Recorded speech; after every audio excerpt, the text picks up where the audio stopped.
Patriots have won the toss, and they have elected to receive. Oh, I'm ready. Very excited.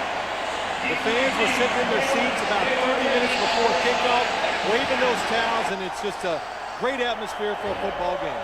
Chris Brown will kick it away. Patrick pass is deep for the Patriots, along with J.R. Redmond. And the AFC Championship game is underway.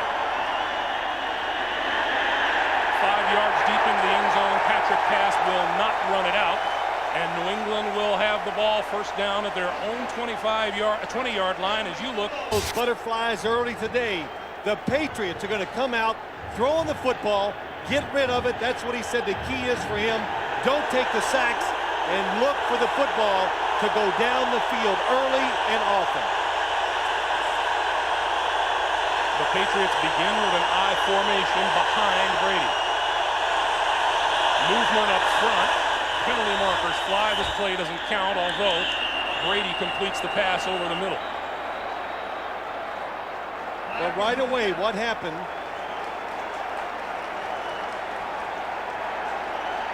Before the ball was snapped, false start. New England, number 72. 5-yard penalty still, first down. Well, we saw tight end, and Brady spreads the field on 1st and 15 from the 15-yard line. Boy, how about this championship game? 5 wide receivers for the first play. Brady pulls it down and goes down.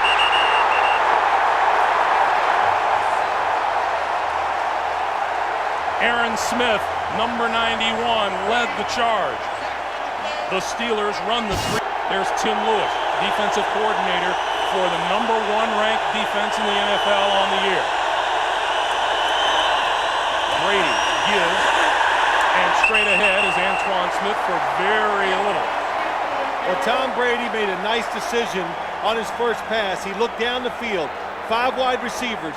The Patriots picked up the blitz wonderfully, but nobody was open, so pull the football down, don't make the big turnover early, and just wait till you get into the flow of the football game. Sacks are nothing new for the Pittsburgh Steelers. Their 55 quarterback sacks led the NFL, and there's the man who has to figure a way around them, the offensive coordinator of the Patriots, Charlie White. Brady on 3rd and 18. Quick pass to the side, and the screen is complete, and Troy Brown out across the 25 to about the 27-yard line. He'll still be about 3 yards shy of a first down. Mike Jones made the stop, and onto the field will come the punting unit. Well, that's a big play, Greg. It gives them better field position. It makes you feel better about your offense, and also now they know what they're dealing with out here in the crowd noise. The crowd noise was the biggest factor against the Patriots offense that time. Troy Edwards standing back at his own 30 for the Steelers for the kick from Ken Walter.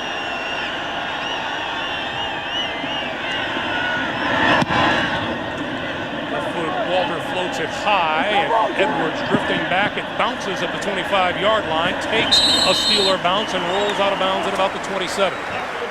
46-yard kick and no return, and onto the field comes Cordell Stewart, who has had an absolute superb season as the quarterback of the Steelers. Yeah, what a turnaround for Cordell Stewart. Last year, nobody wanted him here in town. This year, he's played very, very good from the start all the way through the season. Very composed, and the big deal for him, always look for him to run the football early, because Bill Cowher says that takes away the nerves. It makes him feel like he's part of the football game. Jerome Bettis in the backfield for the first time in 7 weeks. And the bus gets his first handoff. Squirms forward to about the 29 or 30-yard line. Jeremy Tooman is the tight end. And Jerome Bettis, after 1 carry, comes to the side, and there are 4 wide receivers in for the Steelers now on 2nd down.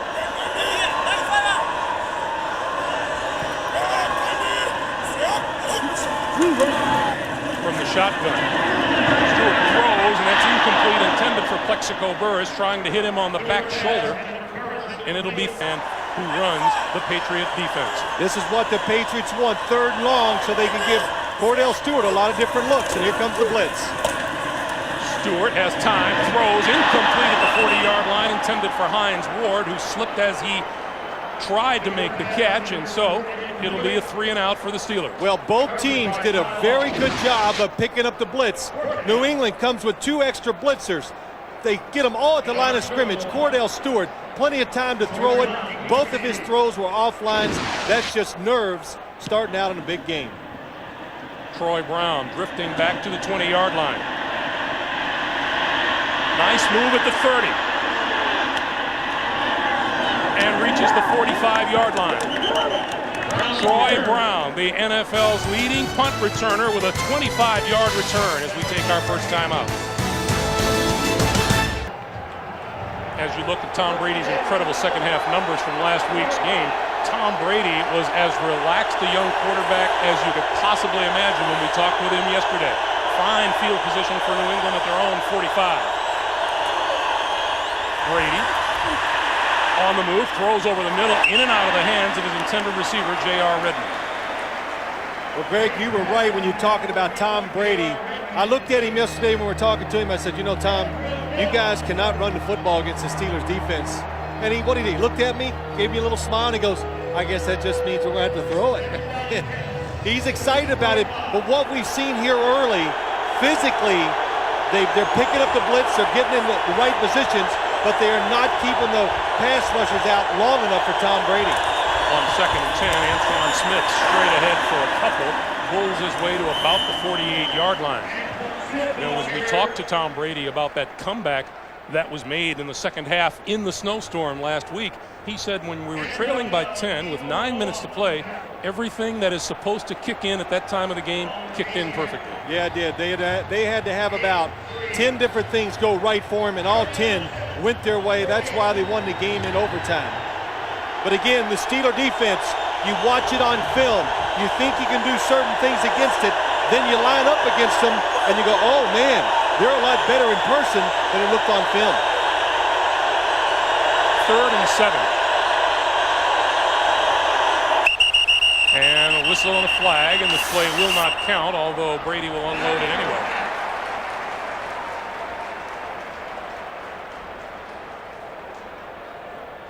Before the ball was snapped, false start. New England, number 63. 5-yard penalty, and it's still 3rd down. That time it was right guard Joe Andruzzi, and we've seen a couple of signs of a few jitters and tightness already today. Well, there's got to be. First off, especially from New England. Crowd noise is huge because they can't hear the quarterback. But you're playing a defense that's fast. You know it's good athletically, and they move around a lot. So everything is working against the New England offensive line here in the start of the game. Brady and the Patriots facing a 3rd and 12 and need the Pittsburgh 45 for a first down.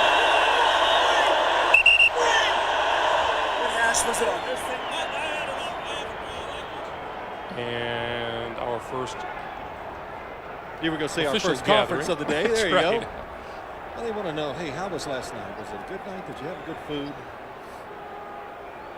See, they're nervous too. Big game. Championship. Well, they've got talked out. Please reset the clock to 11:44. 11:44 on the clock. So we'll add 4 more seconds to the game clock. Make up. 3rd and 12. New England winners of 7 straight, 9 of their last 10 games.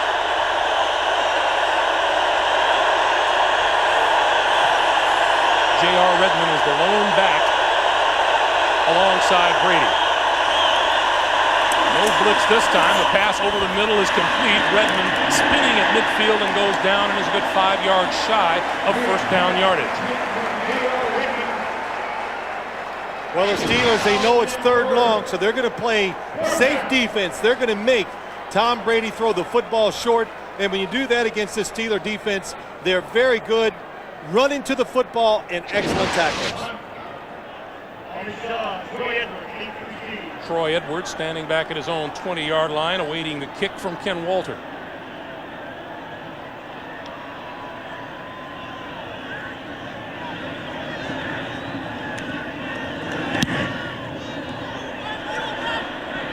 Bouncing inside the 15 and grabbed at the 12-yard line and going down at the hands of Gerard Cherry. So, excellent defensive positioning for the Patriots. 10:35 to play in the first quarter. Neither team has been able to get anything going offensively as Cordell Stewart brings the Steelers to the line. Bettis and Whitman in the backfield.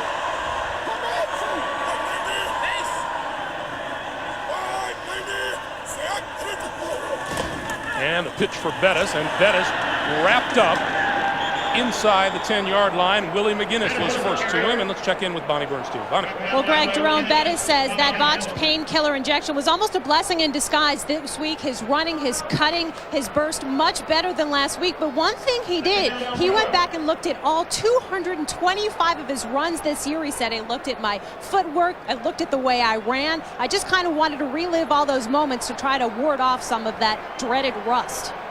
All right, Bonnie, he has 2 carries for 0 yardage. He lost 2 on that play. It's a 2nd and 12. Stewart to throw. Far side, incomplete, penalty markers fly. Otis Smith with the coverage on Plexico Burris. Now, in talking with the New England cornerbacks yesterday, they both said they're going to play tough and up close. You think so? We talked to Otis Smith and Ty Law yesterday together, and Greg, you were sitting about 3 feet away from him. Pass interference, New England, number 45. The ball is placed at the spot of the foul, first down. Well, let's watch the replay real quick. Twice Cordell Stewart's had this throw. That time Otis Smith contact as Plexico Burris goes up to try to catch it. But Greg, they were so fired up, so upset, and so determined to do a good job today. They made you move back about 3 feet because they were ready to hit you. Stewart, the screen on first down. Bettis on the move, and Bettis out across the 35-yard line. 12 yards and another first down. Well, when you're too aggressive going to the quarterback, what happens to you is this. Cordell Stewart going back, it's a screen. The pass rushers in a hurry to get there. Roman Pfeiffer, a linebacker on the blitz. That leaves nobody out there to tackle Jerome Bettis. And what did Jerome Bettis tell us? He says early in the game, I'm just going to have to look somebody up and get some contact. We got a good lick right there. First down, Pittsburgh at their own 37. Bettis will try the right side this time as penalty markers fly. And Bettis is down at about the line of scrimmage. Teddy Bruschi the first to reach him. No gain on the play, and let's check the flag.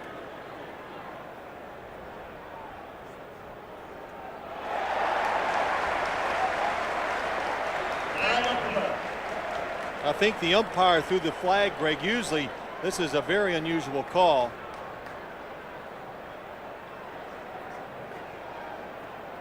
Here's Ed Hockley. Illegal hands to the face, New England, number 91. It's a 5-yard penalty and an automatic first down. That's defensive end Bobby Hamilton. Yeah, Bobby Hamilton probably just trying to get good explosion against an offensive lineman. Lets the hands go to the face, and that's pretty easy to spot when you do that. Second New England penalty on this drive. Bettis with a breather on the side. Well, when you've been out 7 weeks, I do not expect Jerome Bettis to carry the football 25 to 30 times today. Stewart, quick drop, quick pass, incomplete. Intended for tight end Jeremy Tooman, and middle linebacker Teddy Bruschi was there. Well, what they had this time, New England being aggressive early in the game, especially on defense. Teddy Bruschi on the coverage, but one of the corners, Otis Smith, was on a blitz. Nice coverage by Bruschi against Tooman. Teddy Bruschi has had a terrific season for Bill Belichick. A couple of sacks, a couple of interceptions. Greg, that time Ty Law was on a blitz.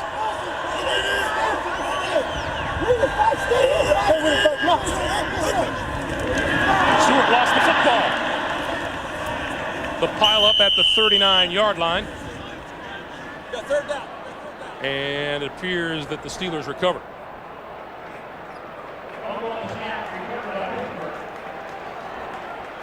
Well, when this happens, I can just hear all the coaches up in the booth going, my gosh, ever since training camp, we've been working, but those things, these mistakes can happen, especially there's Mike Mularkey, offensive coordinator for the Steelers.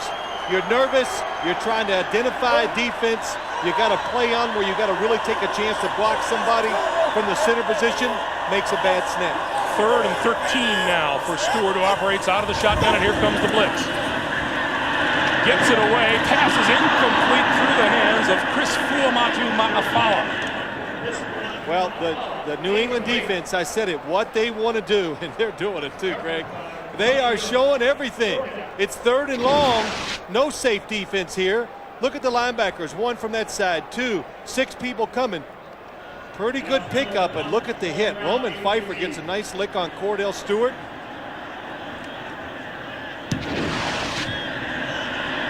The kick toward the sideline, and Troy Brown grabs it and runs out of bounds at the 15-yard line. Nice kick by Josh Miller of the Steelers, 46 yards. Is done on his first 2 possessions. J.R. Redmond in the backfield, and Brady to throw on first down once again. Waits, and then throws it away. His intended receiver, David Patton, to the near side. And on offense, they are not hesitating once they grab the football, are they? No, they're not, Greg. You know, the one thing, though, remember what Bill Belichick said. We know we can figure out the blitzes. We can get people in position to block them. But they're worried about what's going physically as they go to the hurry-up offense, because you cannot duplicate the skill and the speed of the Steelers' defensive players in practice. Going with the no huddle, and Brady throws over the middle and complete across the 25 and out to the 30 is Troy Brown. And that's where there's a late penalty marker flying in from deep in the secondary. Sorry, Greg. So that's where they want to throw the football to Troy Brown, and I'll show you why here in 1 second.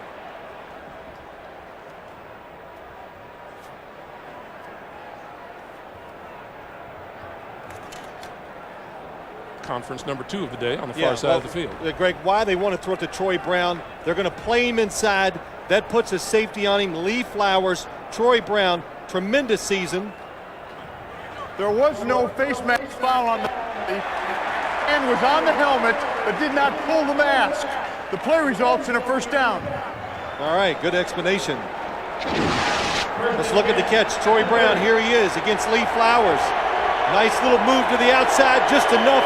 Create space, catches it, and then protect the football against a swarming defense. First down of the day, and there you see what was the possible penalty and was decided it wasn't. Quick pass, and that's complete to Troy Brown to about the 35-yard line. Yeah, good shot by that, Greg. Just a hand on the helmet and a good conference by the officials to get the call right. And once again, the Patriots go without a huddle. Remember, neither team has crossed midfield so far today. You know, I was close. I said the Patriots going to come out during the week and be conservative, and here they come, just letting it go. Another blitz. This time, Brady pulls it down and then falls at the 36-yard line, so he picked up a yard on the play. John Fiala with the stop, and now the Patriots are looking at a 3rd and 4. I think when we met with the coaches yesterday and Bill Belichick was telling us what they're going to do, I was like, oh my, you're kidding. But that's what happens when you get in big games. Don't be afraid to try to win the game. Don't be concerned, oh, if we make a mistake, make the plays. Here comes another blitz pass over the middle, and fighting for first down yardage is Jermaine Wiggins, and he didn't get there. The spot is going to come up about a half yard short of a first down. Well, another blitz, and the Patriots again just get somebody on every blitzer. This time, John Fiala comes in. Look at J.R. Redmond come across the formation, make a nice block against Kendrell Bell. But again, good tackling down the field. And we're going to have a measurement here, and as we talk to Bill Belichick, you know, we're saying, well, what are you going to do about all those blitzers? And basically, Coach was saying, well, I'm not going to let them come unimpeded, Phil. He was a little insulted that we said that to him, and it's about a foot short, and I think they'll punt the football here. And I'm probably thinking wrong. As you say that, number 44, Mark Edwards, comes onto the field on 4th and 1, and Tom Brady's still out there. The Patriots are going to go for it.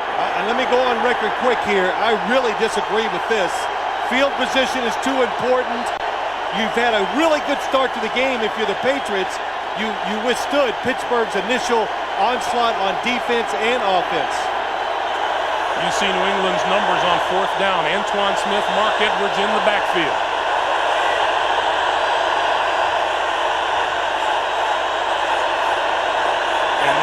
Brady calls timeout. Well, that makes sense. Hoping to pull the defense offside. It didn't happen. Running out of time. The punting unit will be on the field when we come back. There, rather than taking the 5-yard penalty? Yeah, it is, Greg. You play field position to the max in the first half. You waste the timeouts in the first half. You save them in the second. Troy Edwards is deep. What a kick. What a kick by Ken Walter. And this one will bounce at the 5 and take a sidewards bounce and is down just inside the 10-yard line. 52-yard punt by Ken Walter. But did we ask you to check your local listings? Let me rephrase that.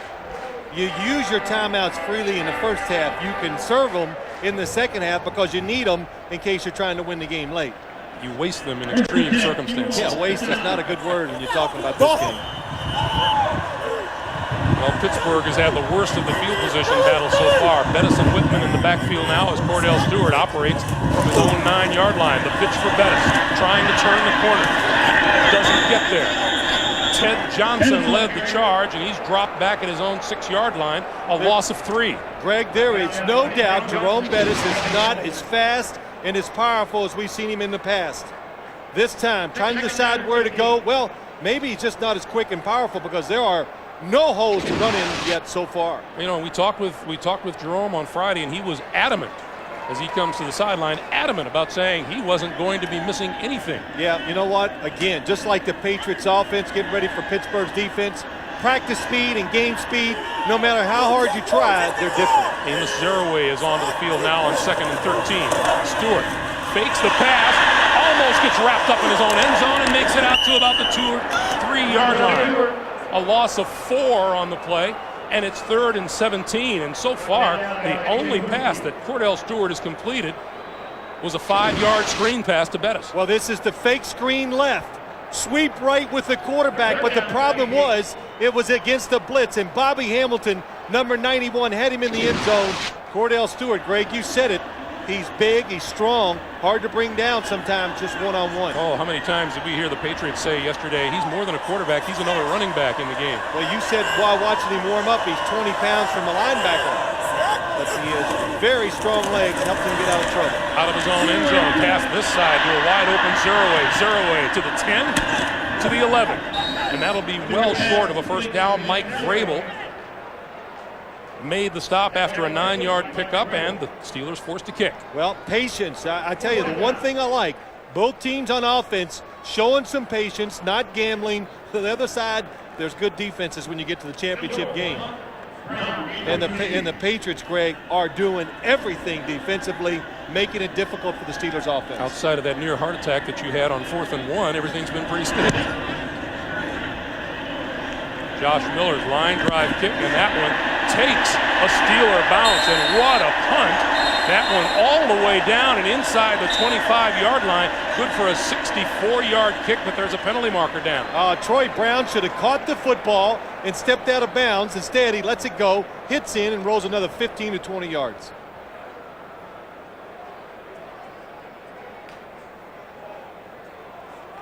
And it's against New England. There we go. Nope, it's against Pittsburgh.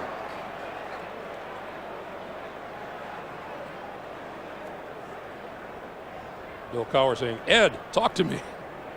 Well, Bill Cowher knows what a wonderful change of field position he got out of that, and now I don't think you have to ask the Patriots. They're going to want you to re-kick it. Oh, they're not likely to get another kick of that nature.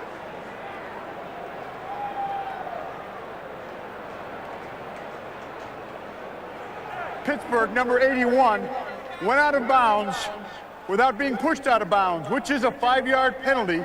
Repeat 4th down. Yes, it is. Troy Edwards, number 81, on the outside. He runs outside, out of bounds, not pushed by Terrell Buckley, and he didn't get back in quick enough either, probably. But you're allowed to go out of bounds. If you get pushed, just make sure you get back in as fast as possible. Boy, big break for the New England Patriots here.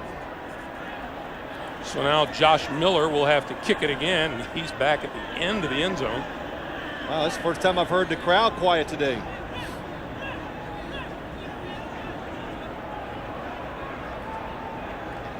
what a change. I'm thinking, what a change of scenery for these New England Patriots from last Saturday night in Foxborough, but we've experienced the same change. It is incredible. Now, the other thing, too, as we got ready for this game today, the Steelers very concerned about the punt returns by the New England Patriots, and the Patriots think they have a decided advantage in special teams, especially with their punt return team.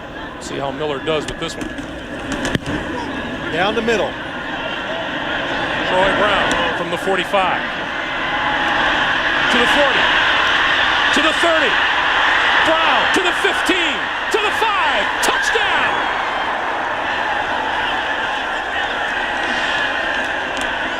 Bill Cowher, they've been kicking to the sidelines.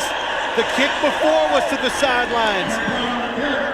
They kick it right down the middle. They give all the options to Troy Brown and to the New England Patriots, and they take advantage of it. Right down the middle. Watch Troy Brown. Little hesitation, and then right up the middle, and such a big hole. Nice job of just staying out of the way of the tackles. Good blocking downfield. Boy, Terrell Buckley, terrific job of blocking, and that's what they wanted. A special teams scoring opportunity. They got it. The second punt return touchdown allowed by the Steelers in 2 weeks. Jermaine Lewis did it for the Ravens last week. Vinatieri for the extra point. And it's good. Bill Cowher could not have been off of them now. Now you can play. You got a little freedom. You can afford a mistake if it happens, and it just makes players and coaches be a little more creative and loose. This is Troy Edwards at the 10. The 20. And down at about the 23 or 24-yard line by Fred Coleman. Let's go back to the touchdown. Yeah, let's look at it. I want to show you some good blocks. Watch Troy Brown in the middle of the field. I want to say, look at the blocks. There's no blocks. It's just Troy Brown making a nice run up the middle. Pittsburgh just out of position in the punt game, but watch Troy Edwards. Troy Edwards is the one who ran out of bounds, committed the penalty. He never got off the line of scrimmage on the re-kick. What a job by the Patriots. That time it was Terrell Buckley was doing it, and so was Antoine Harris. First down, Pittsburgh from their own 24. Stewart throws out in the flat, and that is complete to Kreider, the fullback. The New England Patriots, when you say they lead here, consider that entire game against the Raiders, they never led until it was over. Well, you know, you look at this game today, Greg, we've talked about the New England defense, some of the things they want to try to do, but this Pittsburgh offense, they were really counting on one fact, the fact that their offensive line can overpower New England's defensive line, and they can run the football, and when you do that, everything opens up for the Steelers offense. Stewart, under pressure, gets away, right up the middle, to the 40, 45, midfield, and one man to beat. Can't beat Otis Smith, and he's run out of bounds. 34 yards for Cordell Stewart and a big first down. Well, that's what the defense of New England, they got the perfect play on again to stop him. And Cordell Stewart, he avoided a safety. Look at the blitz. Here it comes. Nowhere to go. Breaks a tackle. Just gets away from another one. And then Lawyer Malloy, no chance in the middle of the field. Cordell Stewart can run just like a running back in situations like that. Nice blocking down the field by Jermaine Tooman. All of a sudden, the Steelers in New England territory. Pass to the far side, and that one is complete. And Hines Ward inside the 35-yard line, and appears to be a little hitting on the far side of the field, doesn't it? Ooh, a little. Everybody's running, trying to get some licks in. Jerome Bettis in the backfield actually became almost a lead blocker after the ball was caught. He ran down there so fast. Hines Ward with his first catch of the day, a 4-yard gain. The line of scrimmage is the 34, and it's 2nd and 6. Well, the way you stop a running quarterback is you blitz him. In other words, you just cover the whole front of him, where when he wants to run, there's nowhere to go. The Patriots just a little out of position. Cordell Stewart took advantage of it. The give is to Bettis.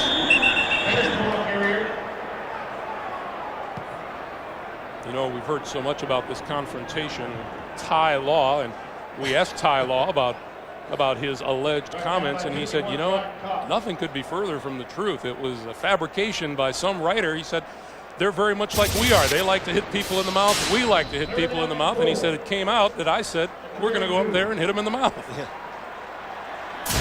Yeah, he was, besides feeling like they're getting no chance to win the game, he was pretty upset over those comments that were printed, and he let us know that yesterday when we talked to him. Another blitz. From shotgun on 3rd and 5. The pass is complete inside the 30, inside the 25 to Bobby Shaw, and a first down for the Steelers. Well, we showed you on the other side, Troy Brown going against the safety and Lee Flowers. This time you got Bobby Shaw, wide receiver, going against Tabucky Jones, who is a safety. He faked inside when he broke outside. Look how wide open he is. And again, the Steelers' offensive line and the running backs doing a good job of picking up the blitzers.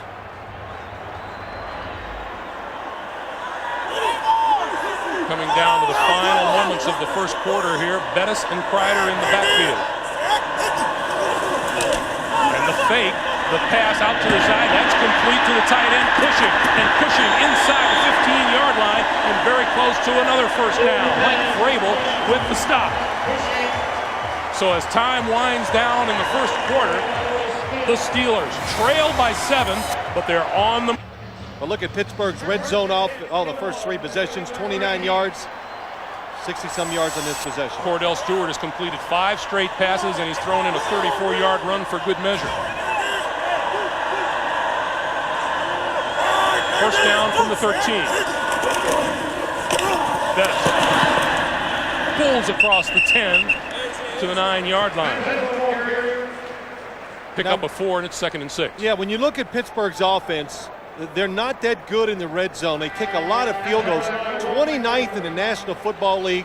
The Patriots very good, but it really doesn't make sense to me. I understand Pittsburgh's ahead. Sometimes they go for the field goals, but when you got a mobile quarterback, good wide receivers, a creative game plan, and good running backs, you should be one of the best inside the 20-yard line scoring touchdowns. On the other side of the ball, the New England Patriots have been outstanding in the red zone defensively as Stewart dancing around and goes down at the 11-yard line. We specifically talked with Bill Belichick about his red zone defense. Oh, he said, hey, look, he looks at me and laughs like I know it inside out because he coached for the Giants for so many years. And Cordell having trouble with the snaps so far today. But Bill Belichick says the key to our defense is we just take away some of the easy plays that the offense wants to do. We make them, we'll give them throws, but it's going to be the throws way outside of the sidelines, and most teams are not willing to try it once they're going in to try to score. Play clock is down to 5 as Stewart and the Steelers look at 3rd and 8. Pulls it down, and now Stewart is on the move. Penalty marker down, throw into the end zone is incomplete. Let's check the flag. Usually when a quarterback moves like that, yep, it's going to be a hold because the offensive lineman's going, hey, what's going on here? He's wondering why the defensive lineman just takes off and runs away from him. Holding Pittsburgh, number 77. The penalty is declined. Brings up 4th down. So that's Marvell Smith, the 2nd-year tackle, and that'll bring Chris Brown and the field goal unit on. And to say that things have been adventurous here at Heinz Field for place kicker Chris Brown is an understatement. He's missed 15 or 14 field goals on the season, 10 at home, and 1 last week in the postseason. And this south end of the field is the trouble spot as far as the wind is concerned. From 30 yards out, he hit that one hard and he hit it straight. Who do you think is happier, Bill Cowher or Chris Brown? 7-3, Patriots lead. We had our wishes as well. You know, Chris Brown, that field goal was all the more miraculous because as he was warming up, Jerry Glanville was all over him out on the field. Oh, it was. I thought Chris Brown should have just lined up and kicked one at him because he was watching every kick, analyzing it, and just, he kicked it very well during warm-ups. From the 13-yard line, this is Patrick Pass to the 30, and over the 30 to about the 33-yard line, and brought down by Lindsey Jackson, and we check in with Armin. Greg, it's really no surprise what Troy Brown has done today, or set a team record with 101 receptions this year, because when you talk to him, the words like persistency, consistency, and hard work come up time and time again. It really dates back to his days as a teenager in South Carolina, where he used to haul watermelons, pick them up 10 to 12 hours a day, not only strengthened his work ethic, but really developed his strength of his hands. Back to you. All right, Armin, yeah, that'll explain those arms of his. The 33-yard line, the line of scrimmage. The give is to Antoine Smith, and Antoine Smith to about the 35, the 36-yard line. It'll be 2nd and 7. You know, Armin talking about Troy Brown. Greg, we talked to him last week, and, you know, it's always nice to see guys like him come in the league, have no chance, just trying to survive, and then like 5 years later, all of a sudden, they're a starting wide receiver, and not only do they start, they're extremely productive, and this year just bears that out, over 100% receptions. Coming this way now, and across the 35 to the 40 is Antoine Smith. You know, Troy Brown hasn't had a touchdown catch in 6+ consecutive games, but he's had 3 punt returns for touchdowns. On the screen there, boy, he has an ability to weave his way through traffic, which serves him well on those punt returns, just like this one. Well, you know you've arrived as a wide receiver when the offense finds ways and design plays just for you, and the Patriots do that for Troy Brown.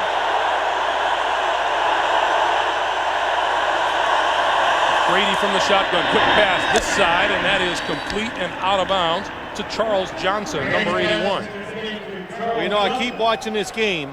Both defenses being creative, blitzing, but both offenses getting in good position to pick it up. Finally, Tom Brady has time to throw the football to the sideline, finds a wide open receiver against Dwayne Washington.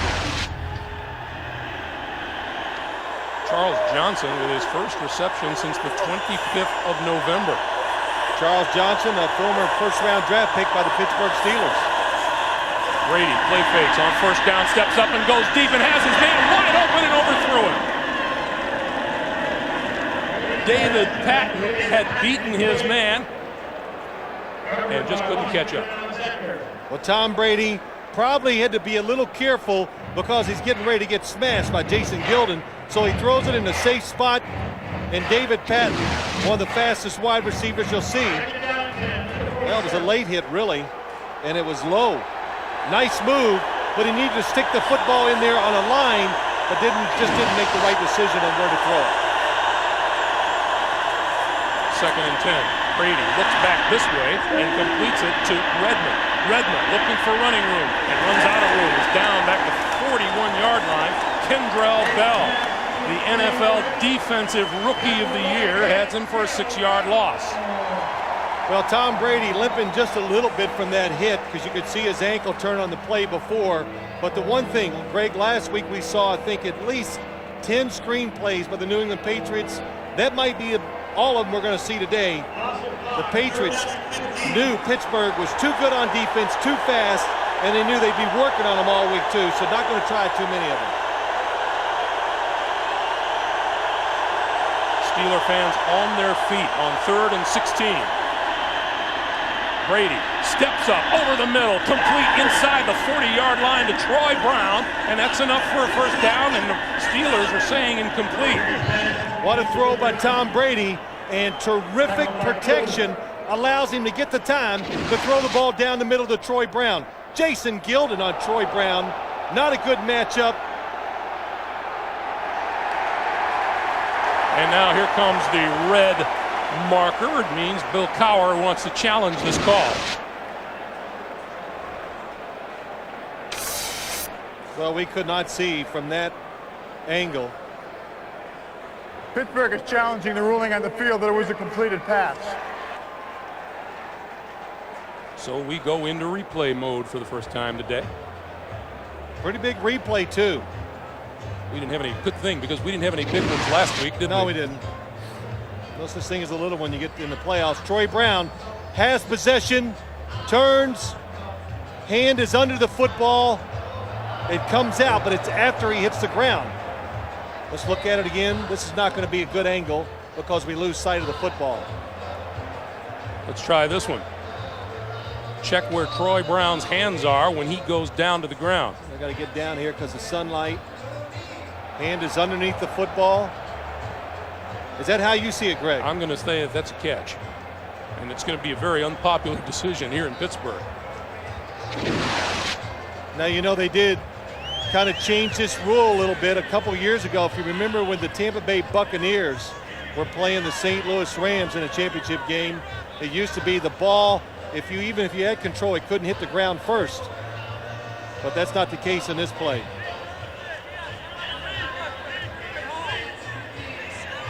Well, Ed Hockley is going to take a good long look. We're at 10:26 to play in the first half. Yeah, it's pretty tight, and it's going to be how he interprets the rule. He has to have total control of the football once he hits the ground. Elbows on the ground. Elbow hit the ground. He had control of the football when his elbow hit the ground. Let's look at that one more time.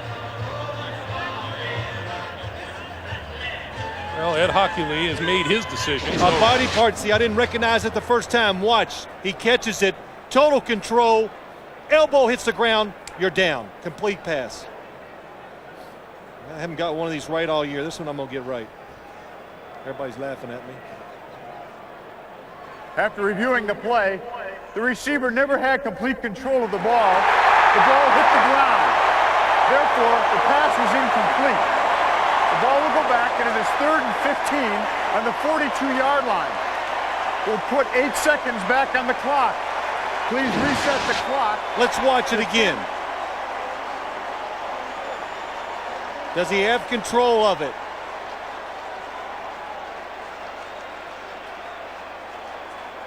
I thought he did.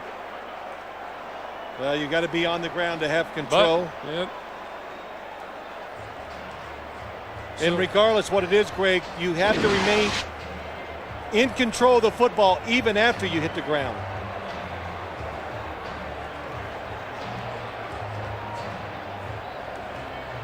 Well, how unusual for us to be in the middle of a questionable replay call.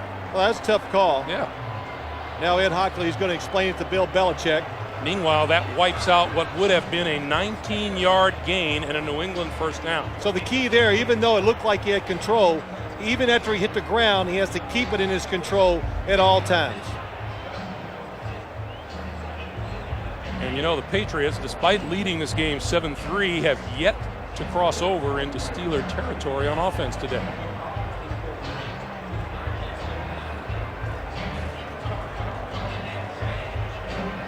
So number 13 is Ken Walter, and he will get this kick away once the officials have finished discussing matters.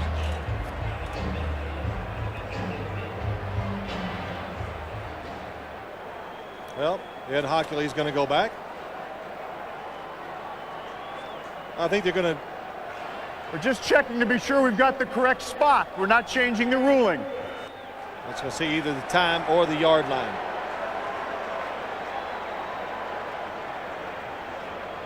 Well, as they take a look at that, you'd have to say that the New England Patriots have to be happy with the way this game has gone so far. Oh, they got to be ecstatic. They were just hoping to hang in there.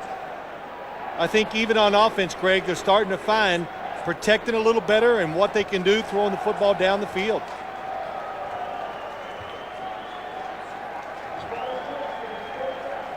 Well, the Patriots told us that Tom Brady said we worked on protection a lot this week, and the Steelers have not quite created the havoc in the backfield the way they did a week ago against the Baltimore Ravens. That's Troy Edwards standing at his own 15-yard line.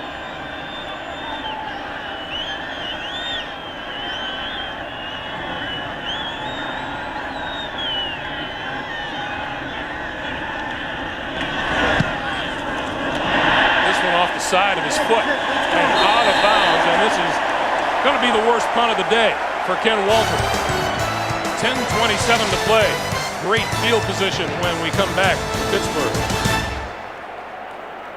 It was 52 yards. This last one just 18 yards and gives Pittsburgh possession at their own 40-yard line.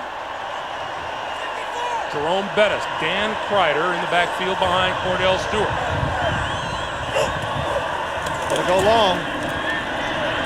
Stewart going deep down this side for Hines Ward. Oh, what a catch. Did he come down inbounds?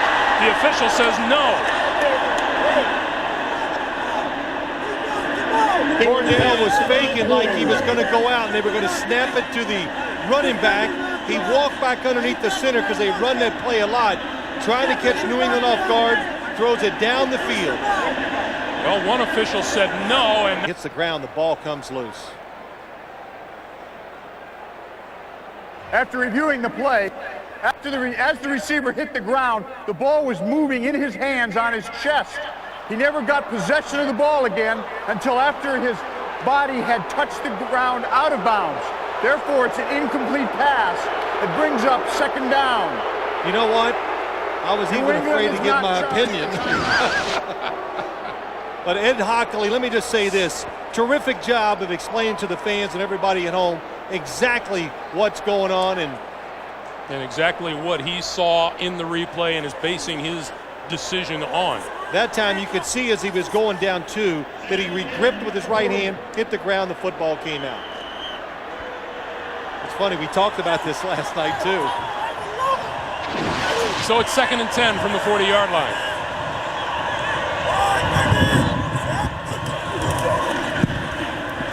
Couple of play fakes and Stewart with a screen. This is Zeraway. Zeraway, 45, 48-yard line. A pickup of 8, and it'll be 3rd and on the Nextel halftime report.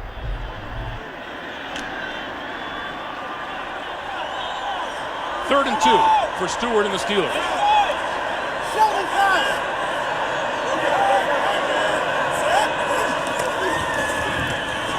This side, and looking for running room and not finding it is Hines Ward.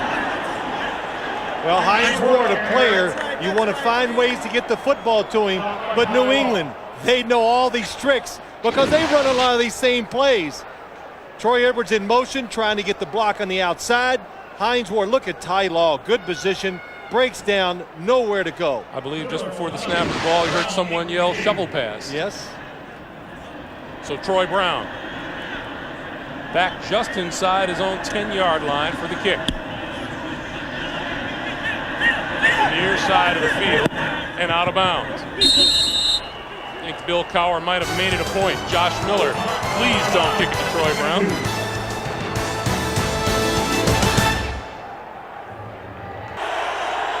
The Patriots from their own 22. Looking for running room on the left side is Antoine Smith, and it's just not there.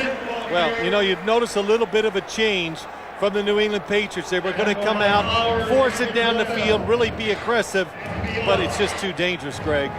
It's just too much, too volatile, too many things can go wrong, and they've settled down trying to find some ways to run the football a little so when they throw the football, maybe Tom Brady can get a little extra time to throw it.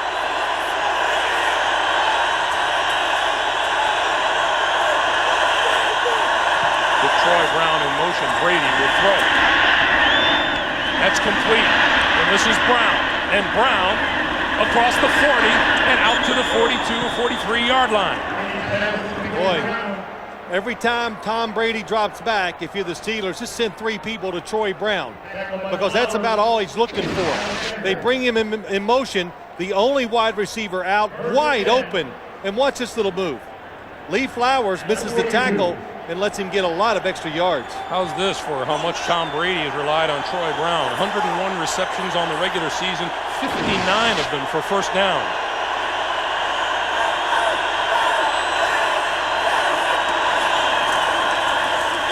Brady with all kinds of time throws to the near side. Mark Edwards pulls that one in at the 49-yard line. 7 yards, 2nd and 3. Now, I'm telling you, Tom Brady waited as long as he could because he was trying to get it down the field to Troy Brown, but he very smart. Don't be too greedy. Take the short pass and get you 7 or 8 yards.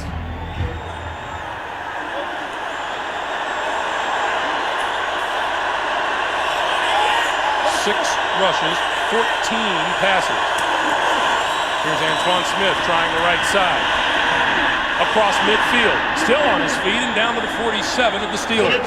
Brent Alexander tripped him up, and Antoine Smith battling a sore right leg with a pretty good carry. Well, you know, when you're making terrific runs and you're getting 3 and 4 yards, you know it's rough out there. Jason Gilden, nice job.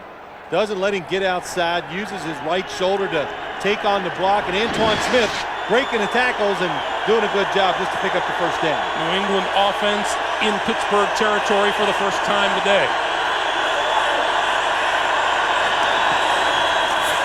Brady to throw. Out in the flat, Edwards. Edwards cuts it back and comes up short of the 40-yard line. As we come up on 6.5 minutes to play in the first half. Tom Brady and Lawyer Malloy were the two team representatives who came into Pittsburgh early for the press conferences on Friday, and they stayed rather than travel back to New England. Tom Brady telling us, one reporter said, well, gee, you're going to miss the Saturday morning walkthrough. That won't exactly cost you a football game. Straight ahead is Mark Edwards. And Edwards looks to be about a yard to a half yard short of the first down. You know, a lot of times when you watch a football game and running backs have to struggle so much and break tackles and all that stuff just to get a couple yards, it makes me think there's gonna be some fumbles because you're fighting so hard to get those extra yards. You get hit too. The more you fight, the more guys get there to hit on you, and that's what causes the fumble. Let's see what New England's offense does here on 3rd and short. 2 tight ends on the field. Brady going to keep it. And he appears to have enough for the first down. That might be the best play you can do. I was going to say, boy, handing the football off to a running back in 3rd and short against the Steelers, I don't know if they can get back to the line of scrimmage quick enough. So quick count, catch them off guard, let the quarterback pick up the yard. Now the Patriots really feel like once they get down to this part of the field that they can score with a big play, because the Steelers, when you get on their side of the field, do not blitz as much as they do when they have you backed up. Brady eludes the tackler. No, he goes down at the 47. Jason Gilden kept after him and got him. Hey, look, you don't get to the AFC Championship game and having the #1 ranked defense in the National Football League by being overzealous, over-pursuing running plays, and Jason Gilden almost fooled because he's such a good athlete, still gets a sack on Tom Brady. On his way to his 2nd straight Pro Bowl, Gilden registered 12 sacks during the regular season, added another against Baltimore last week. Hard to trick this defense and get it out of position. Quick pass out here to Troy Brown. Brown to the 40. Dragged down at about the 41-yard line. Lee Flowers made the stop. 4:15 to play in the first half.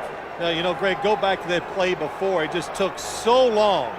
You know, that would have been a tremendous play against about 27 or 28 other defenses in this league. But Pittsburgh, again, they're taught so well by Tim Lewis. They're so disciplined. They do not get out of position for the trick plays. Brady needs to reach the 26-yard line for a first down. Pass the other way, knocked down and almost intercepted by Jason Gilden. Last week, twice against the Baltimore Ravens, Pittsburgh linebackers were blocked to the ground, got up and hit the quarterback and caused interceptions. And Jason Gilden, they try to knock him to the ground. He doesn't go, gets up, and really should have had the interception. So Ken Walter set to kick it away, and Bobby Shaw is standing at his own 10-yard line. You got to knock these defenders down twice to get a good play. Sky high. Fair catch called for. They let it bounce at the 1-yard line, and it goes into the end zone. So the line of scrimmage will be the 20-yard line. 40-yard punt, no return. Jason Gilden with a couple of huge defensive plays.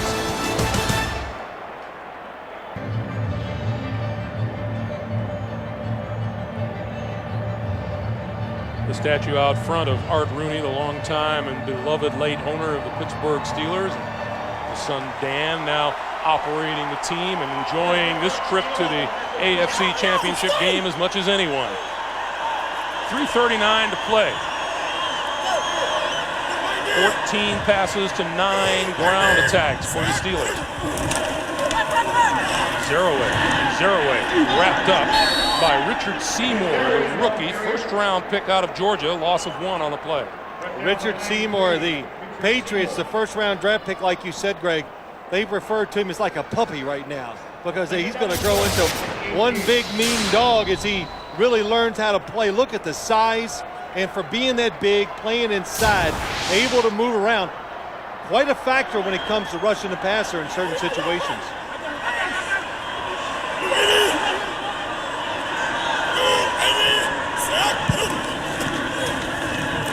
On 2nd and 11, Stewart throws far side, incomplete, and a fine defensive play by Ty Law. Hines Ward, the intended receiver. Pittsburgh wide receivers today, just 2 catches for 13 yards, and not one of those receptions has been made by Plexico Burress. Yeah, Cordell doesn't like anything down the field. He almost wants to move and get out of there under pressure. Ty Law, nice play by him, but really the perfect throw by Cordell Stewart. And isn't it amazing when you can't run the football, how it looks so disjointed for your football team? And the Steelers not able to run it now just hurts play action, quarterback draws, and all the other plays they use off of it. Here comes the blitz. Stewart on the run. Brought down across the 15 to the 17-yard line. Willie McGinnis, number 55, tracked him down. And onto the field comes the punting unit. Another fine defensive stand by the New England Patriots. And if I was the Pittsburgh Steelers, I would keep most of my people in because you know now it's just the rhythm. The New England Patriots are going to blitz you on every 3rd down. We have a timeout on the field. 2:49 to play. We'll be back to Pittsburgh right after this. Out of this kick. Pittsburgh goes through its 4th 3rd and out of the day. Troy Brown is deep. Josh Miller get away from Brown and gets some distance on it and gets it inside the 30-yard line. Oh, Bill Cowher will love that one from his punter. 53-yard kick and no return. And see why CBS Monday. Sure they are. What are they saying? Those 2 idiots that couldn't get their lines down? That might be what they're saying. I know one thing. I would never want to be an actor and do a sitcom because that is some work they do. Yeah, they do. They work hard. They put a lot of hours in, and benefits seem to be good, though. Oh, yeah, they're not doing it for free. I know that. 2:42 on the clock. The Patriots with the ball at their own 30-yard line and 1 timeout remaining. They'll also get a stop at the clock at the 2-minute warning.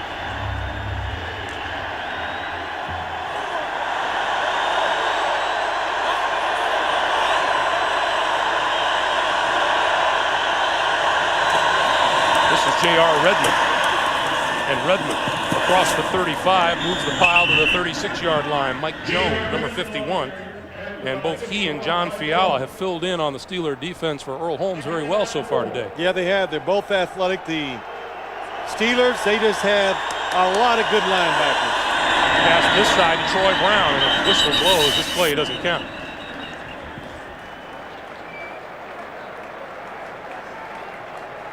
Before the ball was snapped, start, New England, number 80.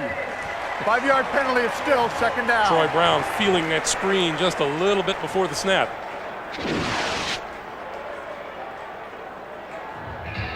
Yeah, he moved just before the snap. I don't blame him. As fast as this defense runs to the football, I'd want to get it in my hands as quick as possible, too. 2nd and 9.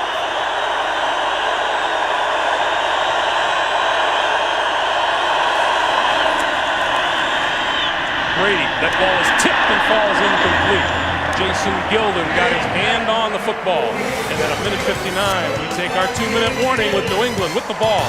And a 7-3 lead.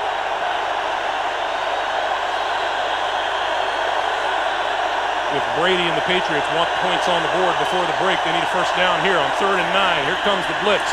Picked up well. The pass wide open in the middle of the field is Troy Brown. Inside the 45 to the 40-yard line and a 1st down.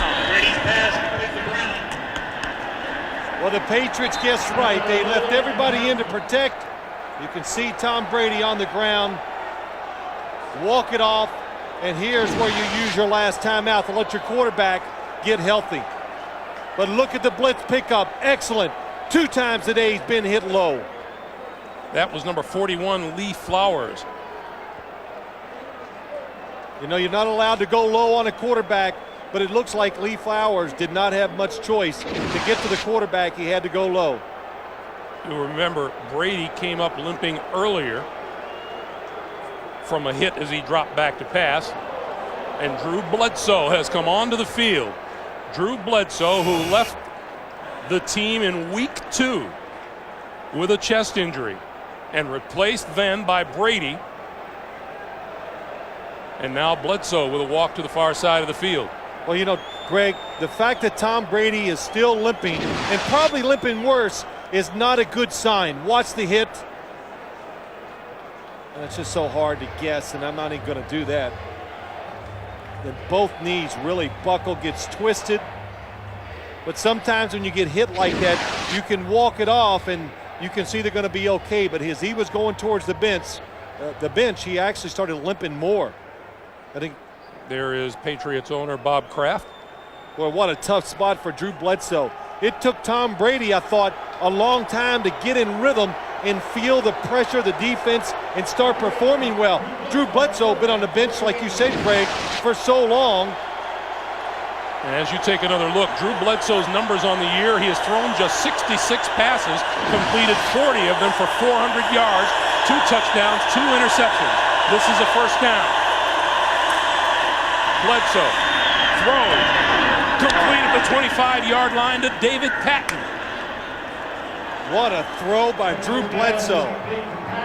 Right off the bench, and well, I'll tell you, Greg, we've watched him practice some, and he hadn't lost anything off of that arm. 16 yards and a first down, first catch of the day by David Patton. Bledsoe on the move now. Heading for the sideline and is whacked out of bounds by Chad Scott, and that's very much the same kind of play that Bledsoe was injured earlier in the season. It was, and the coaches need to say, hey, Drew, we're down to number 2.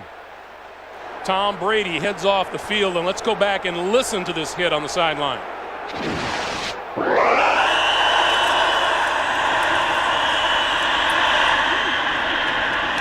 Saw him when he came into the game. It wasn't like, oh, I'm in and I've been out all year. He came in, was slapping the players with great enthusiasm right away. He's in a good frame of mind, makes a good throw, and did a good job moving out of the pocket. 2nd and 6. Bledsoe throws this side. That's complete to Patton, and Patton is out of bounds at about the 11. Let's go down to Armin Katayan. Armin. Greg, the preliminary report on Tom Brady is it's a lower left leg injury. He's gone to the locker room for observation, status unknown at this point in time. Back to you. All right, Armin. I told you earlier, that time the Steelers, Greg, they've been pressuring. They pressure all the time on defense. They drop back. They gave the Patriot wide receivers room, and Drew Bledsoe makes a good throw to the outside. Patriots have only scored 3 touchdowns their last 13 trips to the red zone. Bledsoe throwing, corner of the end zone, touchdown!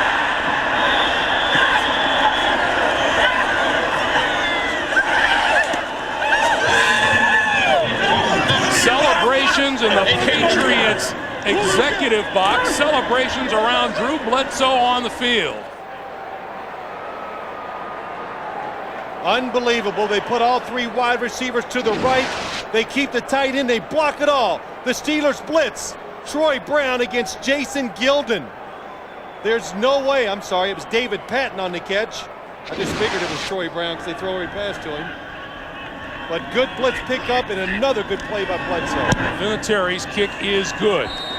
David Patton has not caught a pass all day from Tom Brady. He just caught 3, including a touchdown pass from Drew Bledsoe. 14-3 pass. Watch. Here comes Patton, goes to the inside. Everybody's to the inside trying to cover him. The Ravens had the same exact play. Elvis Gerback waited a little too long to throw it. If you remember, Brandon Stokely didn't get both feet in bounds in the corner of the end zone. The Patriots get Patton a little farther inside, give him more room to work with, and Drew Bledsoe makes a good throw. How about that man, Drew Bledsoe, coming in, and you know, you couldn't be in the spotlight anymore. Unbelievable. I tell you, it's got to be so exciting for him to come in and perform that way. Bledsoe 3 out of 3 for 36 yards in the touchdown. And from the 15-yard line, this is Troy Edwards. Edwards looking for running room. dancing and dances out of bounds at about the 27-yard line. Tom Brady going into the locker room with a definite limp. Actually looks like he's walking a little better now too, so. Yeah, that's not good when you see him hop. So the Steelers with the ball at their own 28-yard line, 50 seconds to play and all 3 of their timeouts. Impressive numbers for New England. Stewart throws, sideline, complete and out of bounds to Troy Edwards. Stewart's pass is complete to Troy Edwards. That stops the clock with 45 seconds to play. Well, of course, what the Steelers would like to do, 3 timeouts, just give themselves a chance at kicking a field goal. And with 45 seconds and all 3 timeouts, Mike Mularkey can do whatever he wants. He could call a running play, and it wouldn't hurt their offense right now.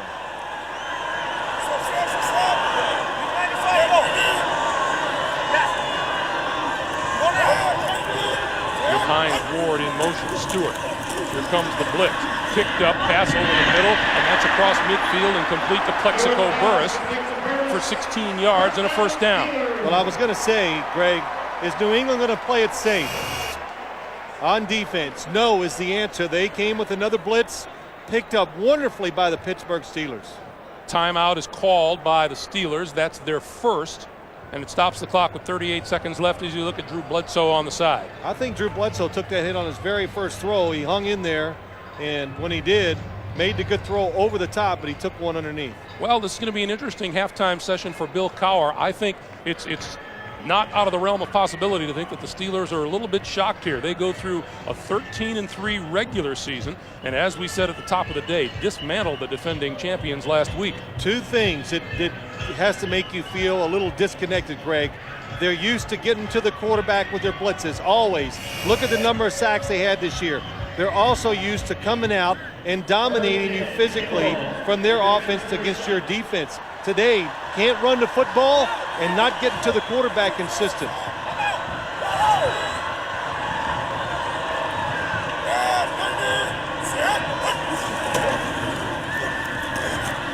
Stewart gets rid of the ball to the 31-yard line, incomplete, intended for Bobby Shaw.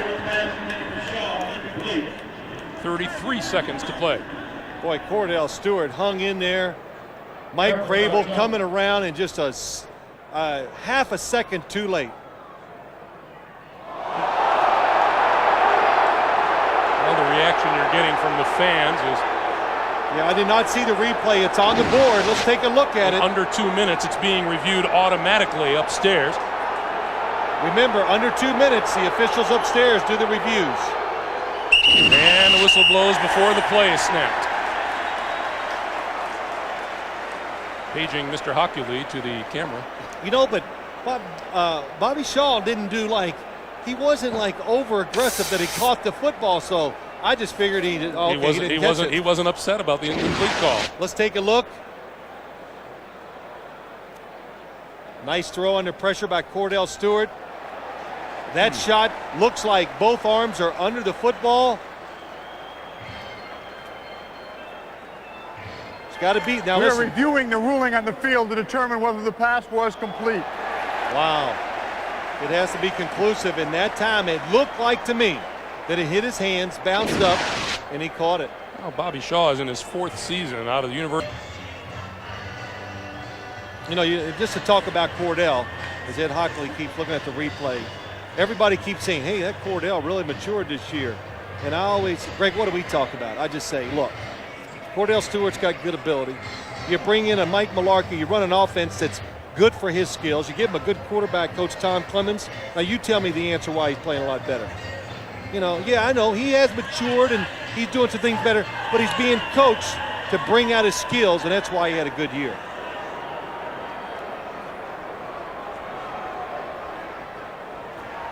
I've reviewed the play. There's not sufficient evidence from the replays to determine whether the tip of the ball hit the ground. It did hit the receiver's finger, and then the ball rolled over, and I can't tell whether the tip hit the ground. Well, therefore, the ruling on the field stands. pass was incomplete. It's second down. Well, that's as honest a rendition of a review as you can ask for from Ed Hockley. You're right. That says it all. We did say that there has to be conclusive evidence, and apparently he feels like it's not there. So the pass is incomplete, 33 seconds on the clock, and it's 2nd and 10. See, Bobby Shaw should have complained more. You got the middle. Hey, you got the middle, Tom. Pittsburgh has 2 timeouts remaining. Little screen this side, Zeraway inside the 40 to the 35. Otis Smith made the stop. And timeout is called on the field and stops the clock with 23 seconds to play. Well, that little screen has done well for the Steelers today. Twice they've run it, twice they've picked up big yardage. And it looks like one of the weaknesses they have found in New England's defense is this. Let them think, hey, I'm a good pass rusher. I'm getting to the quarterback quick. Oh, no, it's a screen.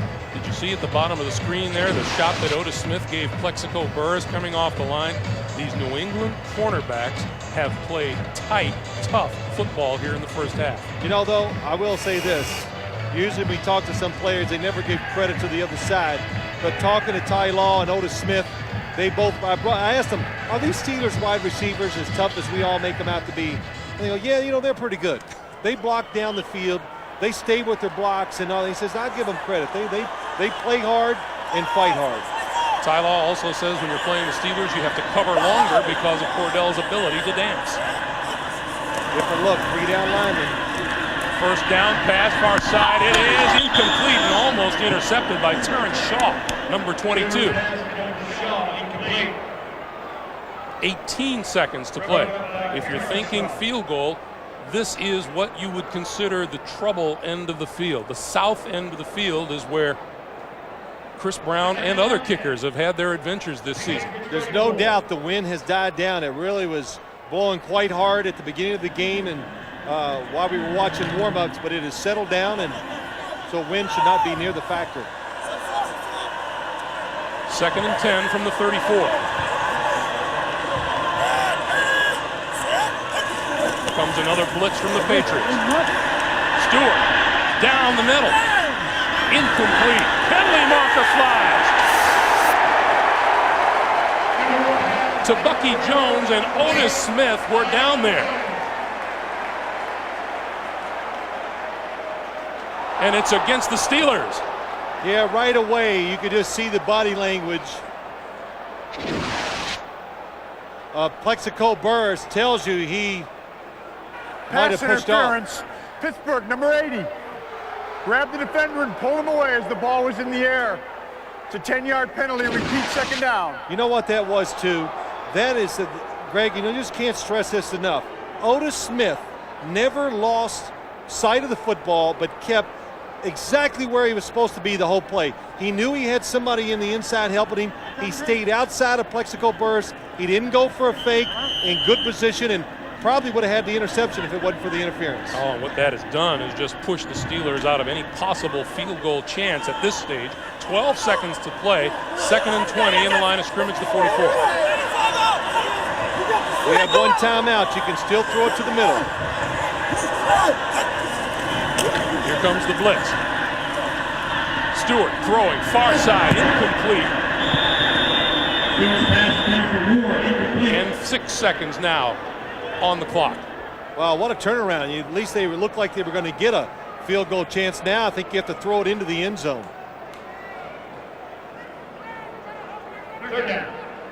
Or you throw a real quick short pass, get out of bounds, and you try an extremely long field goal, which I would say no. Hines Ward, Plexico Burress, and Bobby Shaw stacked to the top of your screen.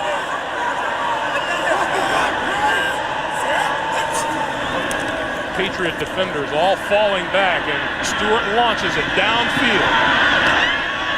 Intercepted at the 5. Terrell Buckley went up, grabbed the football, cut off any chance of the Steelers putting points on the board. And take a look at the scoreboard at halftime. The New England Patriots have come in here put 14 on the board, 1 on a special teams return. They lead it 14-3. How about it? You lose your starting quarterback, you bring in a 3-time Pro Bowler in Drew Bledsoe, and, well, that has to make all the coaches and the players in that team feel confident that he can get the job done. For the Steelers, from the 8-yard line, it's Troy Edwards to the 20, the 25, and backed up a bit now inside the 25-yard line. And let's go down to Bonnie Bernstein. Well, Greg Phil was correct when he said the Steelers need to throw the ball more. Cowher said he'd like to do that, but he'd also like to get Jerome Bettis more involved. I asked if Bettis was hurt because he really wasn't involved in the latter part of the first half. He said, no, we want to try to get him more involved. He only had 5 carries for 3 yards. Defensively, they need to shut down Troy Brown as a receiver, and on special teams, you know what kind of damage he did there. Well, and that plays into what Bill Belichick wants for his team, because he wants Cordell Stewart to beat him having to throw the football. Bettis in the backfield. Stewart on the run. Going nowhere. Richard Seymour wrapped him up.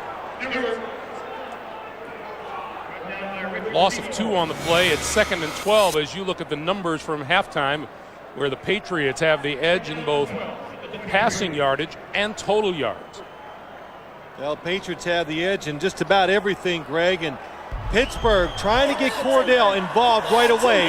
They run a quarterback sweep or a draw, whatever you want to call it. New England, good position. They did not let him run anywhere. Stewart on the quick slant. That one's complete to Hines Ward, and Hines Ward has a first down. Patriots pick up a loose football, and there's been no whistle apparently. Ty Law has the ball. There was no whistle to blow that play dead. I did not hear it. Nobody did. So the only thing the Steelers can hope for, that he was actually down on the ground.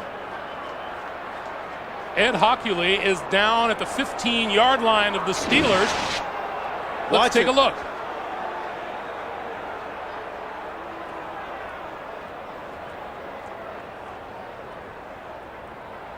Well, that's going to be another close call for Ed Hockley. It was not ruled a fumble on the field. Nope.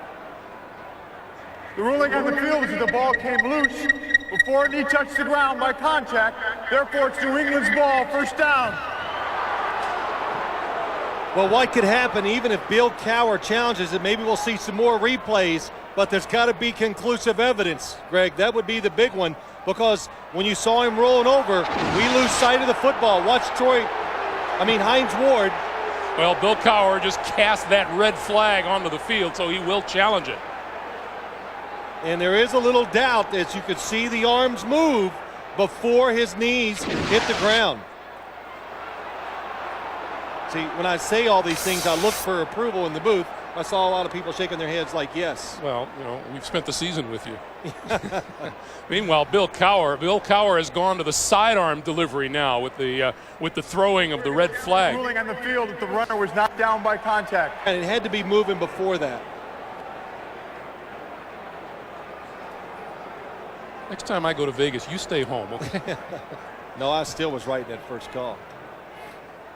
After reviewing the play, the Pittsburgh player's helmet hit the ground before the ball came loose. Therefore, the runner was down by contact. Result of the play is a first down at the 44-yard line. Please reset the clock to 14:18. All right, well, you couldn't see the football. Watch Hines Ward's helmet. The only thing, your hand, your foot, or the ball keeps it moving. So they're saying his helmet hit the ground, so the ball was still in possession. The helmet would be the same as the elbow, Greg, as we were talking about the play before. So Bill Cowher feeling he caught a break with 14:18 to play here in the third. And the New England defense back onto the field. You think Ed Hockley's going to sleep well tonight? I'll bet he does. He's getting some running in from the replay booth to the field, because it's about as far away as you can get it. And he's going to go over and discuss it with Bill Belichick. Well, the line of scrimmage is the Pittsburgh 36.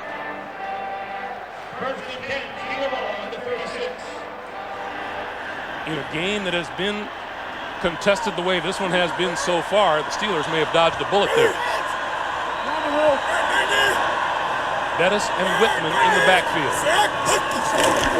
Lost the football. It's on the ground at the 35, and this time the Patriots say they have it, and they do. Wow, so many times today, Cordell Stewart is having trouble with the snap. That's got to be about 4 times. I've seen him double catch it twice. He fumbled it once before, and this fumble. Teddy Bruschi came up with the loose ball. Well, I really can't see what causes Cordell. It looked like a good snap. It looked like he did not stay with the center long enough, and who gets the recovery? Teddy Bruschi. Teddy Bruschi, number 54. Line of scrimmage, the Pittsburgh 35. Drew Bledsoe calling signals. Brady still on the sideline. Bledsoe going deep and overthrows Troy Brown, number 80. Brady's pass intended for Brown, 58. Well, the quarterback has changed, but the philosophy sure hasn't. Well, this is where they want to take the shots, Greg. Once they get down inside the 40 near the 30-yard line, again, the Steelers, no blitz, so they're going to allow the quarterback to get that little bit of extra time in these situations to throw it down the field.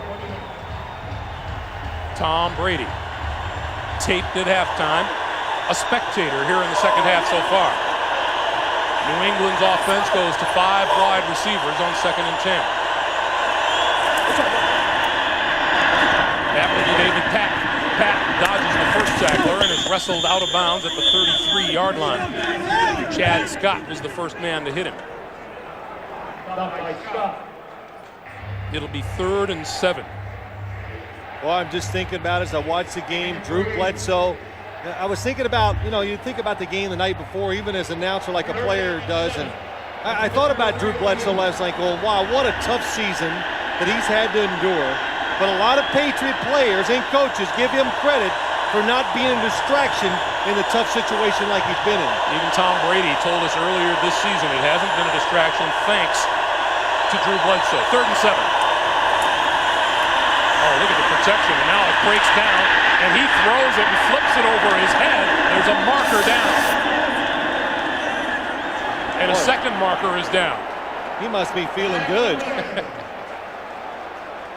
Thinks he's Michael Jordan doing a reverse layup or something, throwing it without looking, but he flipped it over his head, trying to hit J.R. Redmond. Again, the blitz. Look at the protection. Rodney Bailey, number 94, and Drew Bledsoe throwing the football. Watch this. He sees the running back. Wow. There were fouls by both teams on the play, holding defense number 31. There was also intentional grounding by the quarterback, number 11. The penalty's offset. Replay 3rd down. Yeah, so they called it intentional grounding, and that is a good call. He's avoiding the sack, even though I really believe he was trying to get it to the running back. Sure, right number there. 21 was right there in front of him. So we'll replay the 3rd and 7. Fans to their feet, waving towels.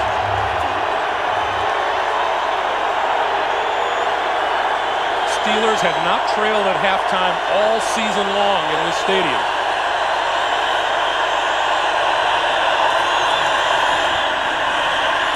Bledsoe hit as he was letting the ball go. Incomplete pass is ruled by Ed Hockley. Jason Gilden, who has been a terror for the Steelers, was the man who applied the hit. Well, they're doing a good job. Why does he get hit here? It's just because they cover him down the field. And Drew Bledsoe, well, that's a close play too. Did he get that arm moving forward before he's hit and fumbled the ball? But it does not do any good. It wouldn't be great for Pittsburgh to challenge that play. They could not get possession of the football. On 4th and 7, Bledsoe throws out to the side, incomplete. Troy Brown had it and had blockers in front of him.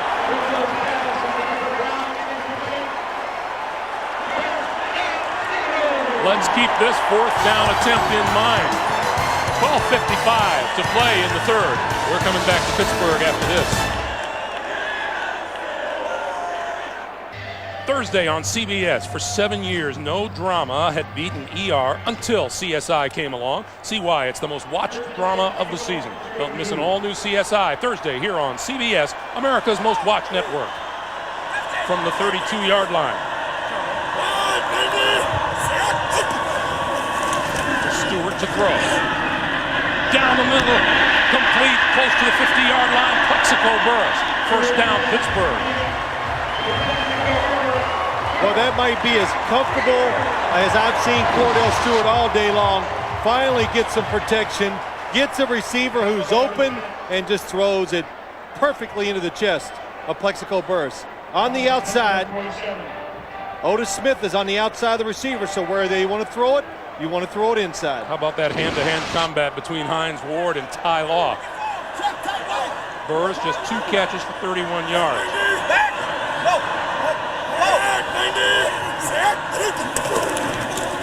Jerome Bettis, a couple of yards just across midfield. Teddy Bruschi, Willie McGinnis. Important to keep in mind now that the Pittsburgh Steelers are out of challenges. That's right. They've used both of theirs today. Bill Cowher has a sore arm from throwing that red flag. Just 35 total yards rushing for the team that led the NFL in rushing this season. And how long was Cordell's run? So if you take his one scramble out of there, they basically have done nothing running the football. Oh, good hit by Anthony Pleasant. At the line of scrimmage by Anthony Pleasant. What did Bill Belichick say to us last night? I am not worried about Jerome Bettis running. He might get some 5-yard runs, but he's not going to rip off a 40-yarder against us. And Anthony Pleasant follows Bill Belichick everywhere he goes. Oh, he's been with Bill Belichick, what did we count up? About 8 years. He's one of those players that Bill Belichick is just comfortable to have around on the team. Likes him as a player, but even likes him more as a person. A good example for all the young players. 3rd and 6 now for Stewart and the Steelers. Stewart over the middle, and that's complete, and enough for a first down to Troy Edwards.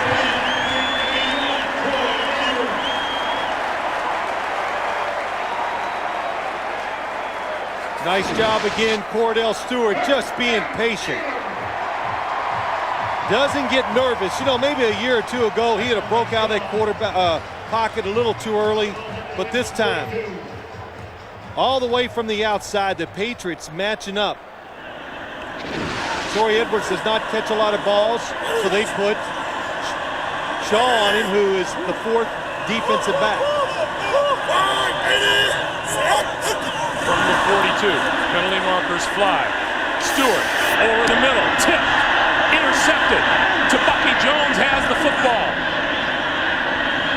Still on his feet and down at the 32-yard line. My guess is that the Patriots jumped offside. Anthony Pleasant jumped early.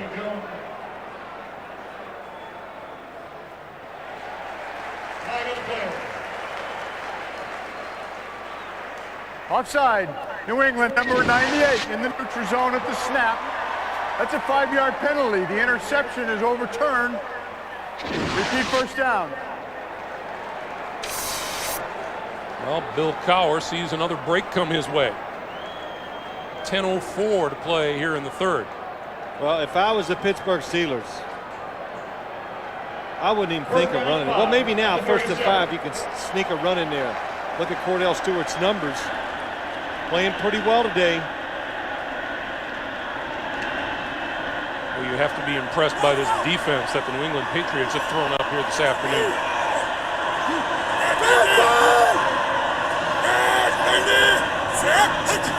1st and 5. Stewart's going to throw it. Going to go down the far sideline, and it's incomplete, and a penalty marker is thrown. Plexico Burress working against Otis Smith. What did Hines Ward tell us? He said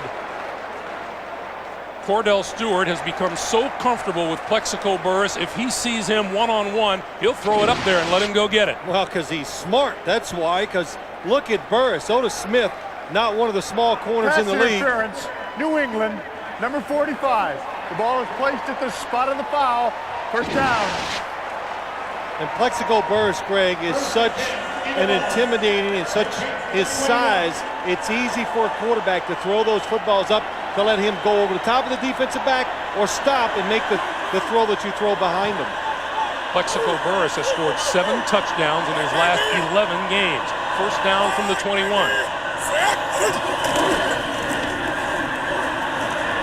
Stewart to the corner of the end zone and overthrows everybody.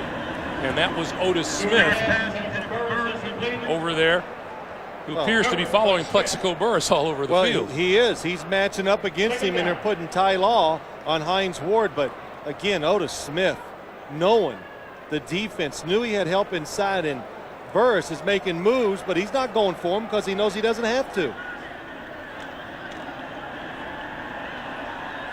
2nd and 10.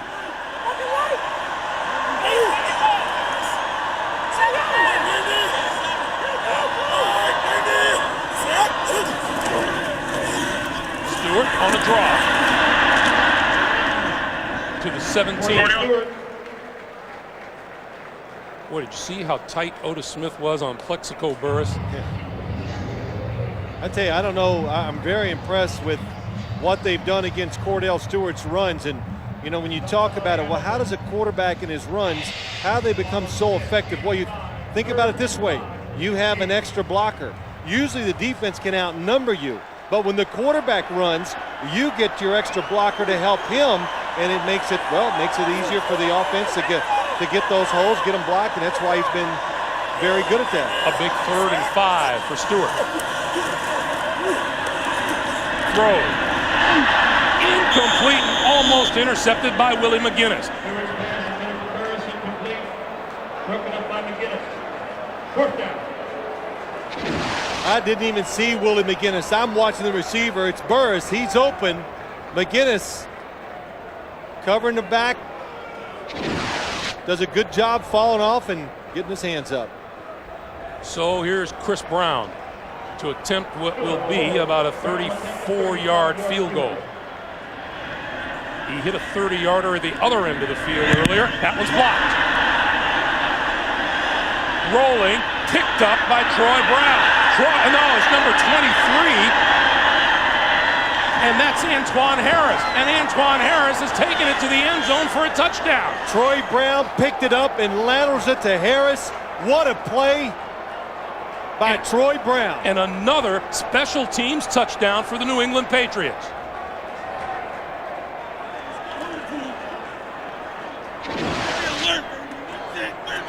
Here's the kick. We think Brandon Mitchell, 96, comes through, knocks it down, and Troy Brown, nothing to lose, goes for the pickup. Nice pickup, and then gets rid of it. Antoine Harris, a 2nd-year defensive back out of Virginia, took it the rest of the way, and Adam Vinatieri is on to add the extra point. Troy Brown took it about 11 yards. Harris the rest of the way about 49. The kick is up and the kick is good. 8:51 to play in the 3rd quarter. The Patriots extend their lead to 21-3.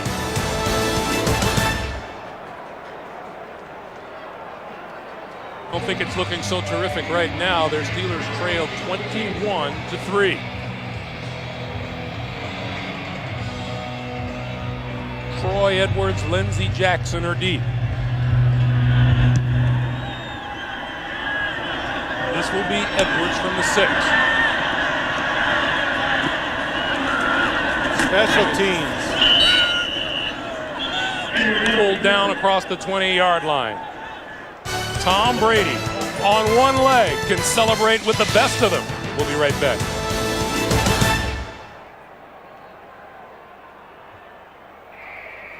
Field goal, one good. Jerome Bettis in the backfield. Let's see what the Steelers do here with 8:41 to play in the 3rd. Stewart still has it. Going to throw to the near side, and that's complete to Bettis, and Bettis is across the 30 and out of bounds at the 32-yard line. Let's go back to that blocked field goal. Well, what it is, Brandon Mitchell just overpowers. And I can't even circle. There's so many people down inside. Just overpowers the blocker, knocks it down, and just a terrific play by Troy Brown. Now, talking to Bill Belichick yesterday, Greg, he says, I just hope to get one turnover to give us a scoring chance. In other words, you know, whatever it is, give my offense a short field. Well, today, 2 touchdowns off of special teams. Pittsburgh's field goal problems continue. Stewart with plenty of time throws, and that is complete inside the 45-yard line. Nice grab by Hines Ward. Well, what they're doing, Cordell Stewart, this is about the 4th time today. The receiver has been covered down the field. Watch Hines Ward, double move, fake, go deep. Ty Law's all over it. But Hines Ward looks back for the football before Ty Law does. Perfect throw by Cordell Stewart. Hines Ward set a single-season record with 94 receptions for the Pittsburgh Steelers this season. To the New England 44. And Amos Zaraway with nowhere to go. Willie McGinnis, who has had several big plays here today, stopped him for a loss of 2, and number 52, Ted Johnson, also in on the stop. It'll be 2nd and 12. Well, I guess it's so much for being undersized, this New England defense. Undersized. I was worried they might get pushed around. Excuse me. Hurry up offense by Pittsburgh makes New England call a timeout. So the Steelers force the Patriots into using one of their timeouts, and while we have the opportunity, here's our NFL.com interactive poll for today. Which of the championship game quarterbacks has the best chance at breaking Phil Simms' Super Bowl completion percentage record? Log on, cast your vote at NFL.com. There's Romeo. Now, you know, coaches, when you're coordinators, you try to wear something on the sideline that makes you stand out. Now, what do you think? I think Romeo can stand out with that outfit.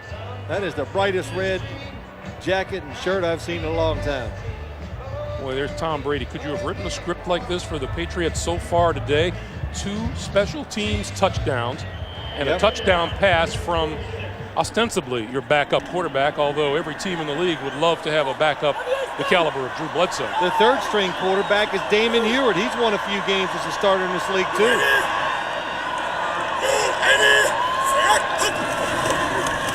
On 2nd and 12, Stewart eludes the rush, pulls it down, and now is on the run. Tripped up and goes down at about the 43. That's a pickup of 3, and it'll be looking at a 3rd and 9. That's what happens. You know, the better the competition gets, usually it makes it much harder for quarterbacks to run, and that's what we've seen here today. New England in good position. Of course, they're very knowledgeable of the fact that Cordell Stewart will run with running plays, and he'll scramble out of the pocket when receivers are not open.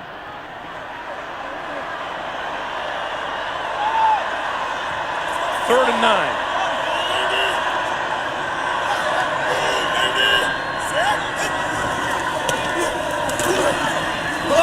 Stewart with a little pop over the middle to Zaraway. Zaraway inside the 30, inside the 25, and out of bounds. First down, Pittsburgh.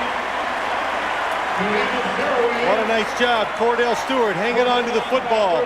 But Amos Zaraway acted like he was going to block, and at the last second, he snuck out of the backfield, and Teddy Bruschi has no chance to get over and cover him. He's up to the top of your screen. He snuck out, and Teddy Bruschi does not see him come through the line of scrimmage. Nobody covered him, and that's why he was wide open for the first down. Amos Zaraway, the Steelers' leading receiver on the day with 4 catches for 50 yards. From the 24. Comes the blitz. Stewart throws far side, and that one is complete to Ward. And Ward run out of bounds by Ty Law, and a little extra over there. Gets him a penalty flag.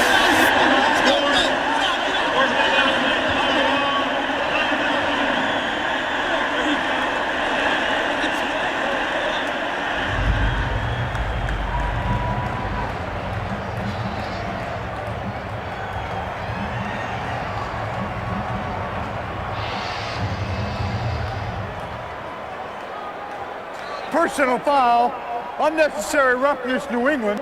Number 24, half the distance to the goal, automatic first down. The one statement that comes back to me from Ty Law when we talked to him yesterday, we're not good playing passive football. Yeah, they like to be aggressive. Here's why he was upset.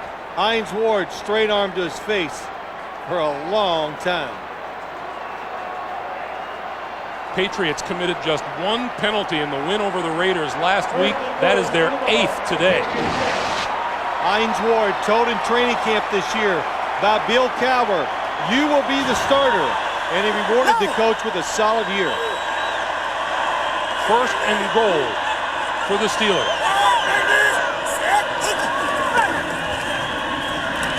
Stewart throws at the goal line, batted down by Tebucky Jones, intended for the tight end, Jeremy Tooman. Well, I got to tell you, this is the play. You remember I was talking to Bill Belichick about a play that the Steelers always run? This penalty is against the Patriots.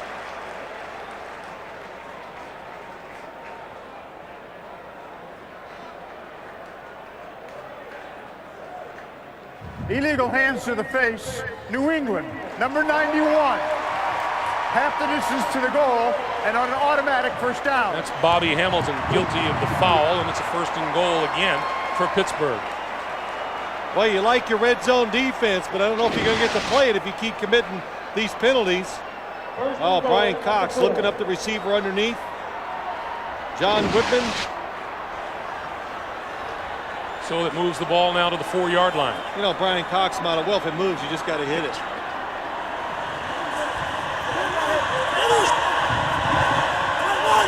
Zaraway and Whitman in the backfield.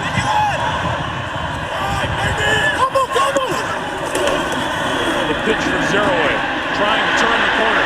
Inside the 5, diving for the end zone. Did he get there? No. What a job by Amos Zaraway.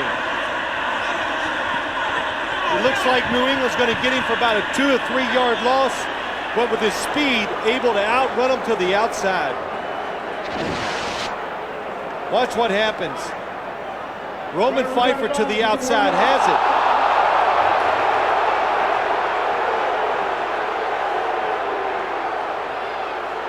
Well, you know what?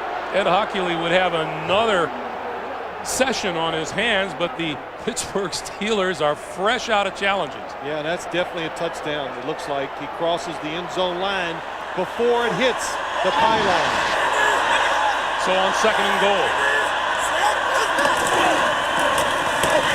Straight ahead. Bettis looking for the end zone. No touchdown call yet, and now it is.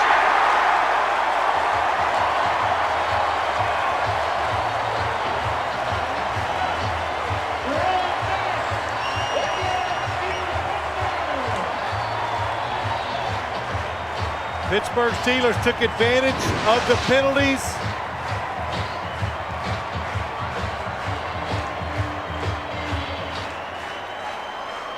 And the bus keeps on rolling at the goal line.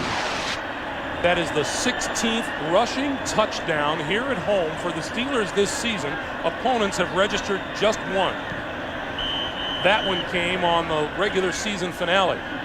Chris Brown's extra point attempt is good. And a little pushing and shoving down on the field by the goal line. 5:11 to play in the third quarter. Jerome Bettis back on the field, back in the end zone. 21-10 Patriots.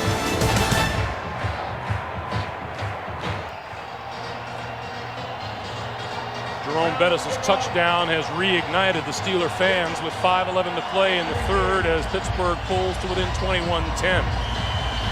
Number 21, J.R. Redmond. Number 35, Patrick Pass are deep for the kick. A yard deep in the end zone is Pass. 20, 25, 30 to the 33-yard line. Lindsey Jackson made the stop, and a reminder, tonight on 60 Minutes, was the FBI's legendary J. Edgar Hoover part of a conspiracy to put an innocent man in prison and let a guilty man go free? That's tonight on 60 Minutes. Well, I know what the Steeler defense is going to do.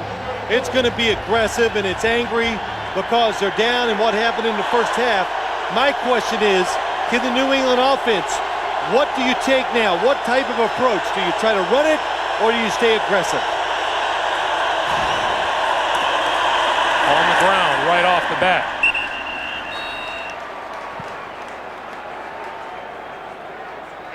Antoine Smith carrying the ball for 3, and it'll be 2nd and 7. You know, we talked about what New England, Greg, what they wanted to try to do. Throw the football, throw it down the field, all that. And I remember saying, well, what do you... And they said, if we get way ahead, we're going to start running it. And I laughed. I go, oh, if you get way ahead, like that's going to happen. But they do have a sizable lead. Of course, way ahead is open to interpretation, too.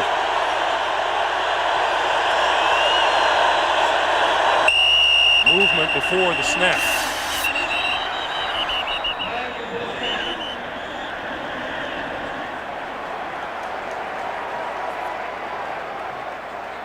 Before the ball was snapped, false start, New England, number 77. 5-yard penalty, and it's still second down.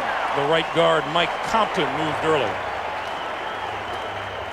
Well, when you only have one wide receiver in the game, that pretty much tells you you're going to run the football. But now they take Antoine Smith out.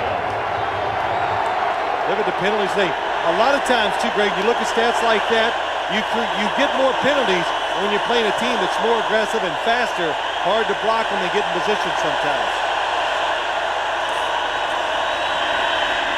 Bledsoe over the middle. Redmond separated from the football. John Fiala got there at about the same time the ball did. It'll be 3rd and 12.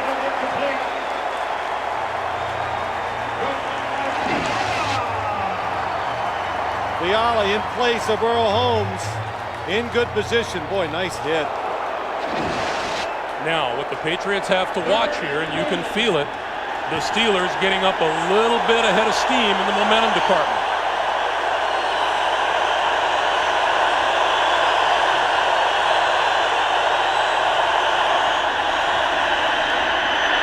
Bledsoe goes down at the 21.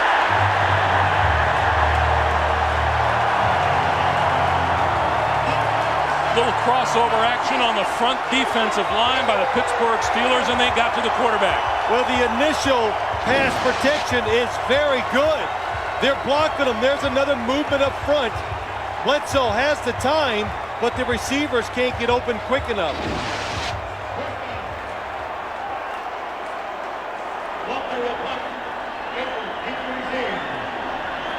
Troy Edwards stands at his own 35.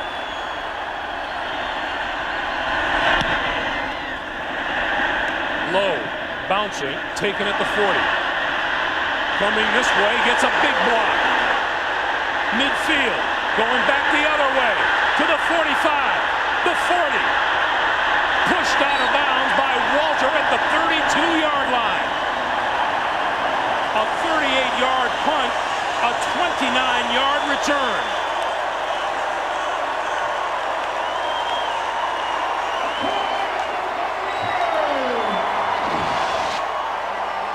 Good job by Troy Brown, not letting the football bounce. Myron Bell, terrific block. Another good block as he goes across the field.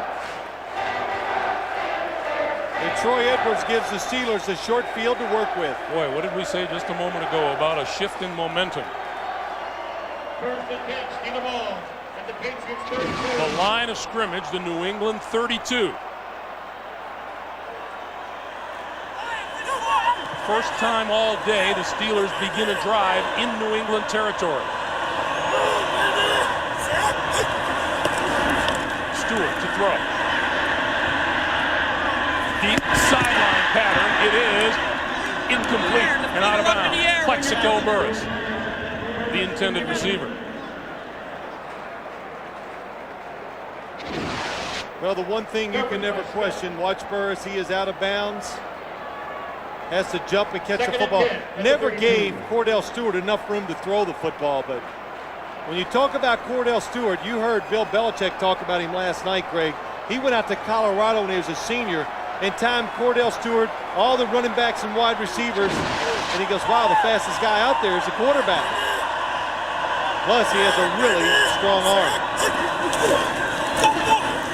On 2nd and 10. To the near side, and that's Kreider out of the backfield, and Kreider belted out of bounds by Ty Law. Tackled by Ty Law.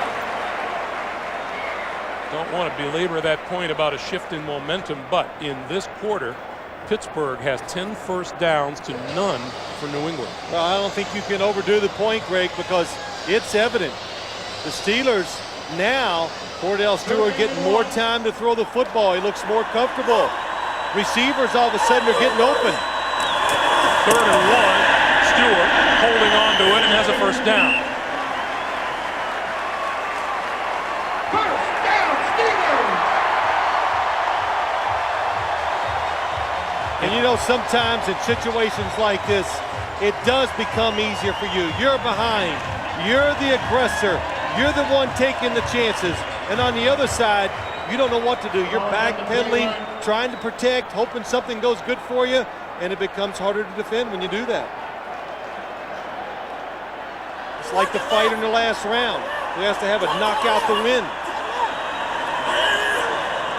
2:05 to play in the third.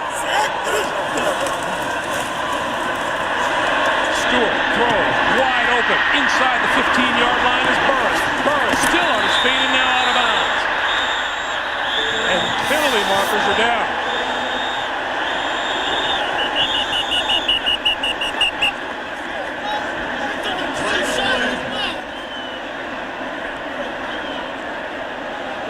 Here's Ed Hockley. There was no foul on the play. The runner had already stepped out of bounds. The run did result in a first down, though. That's a big break for the Steelers.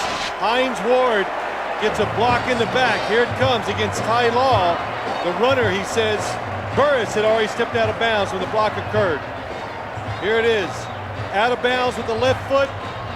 The block is right in front of him. You can see Ty Law starting to fall forward. Cordell Stewart missed Hines Ward in the back of the end zone. He was wide open for the touchdown. The ball just outside of the 10-yard line. 1st and 10 for Pittsburgh. Zerouay. Zerouay up the middle. Touchdown!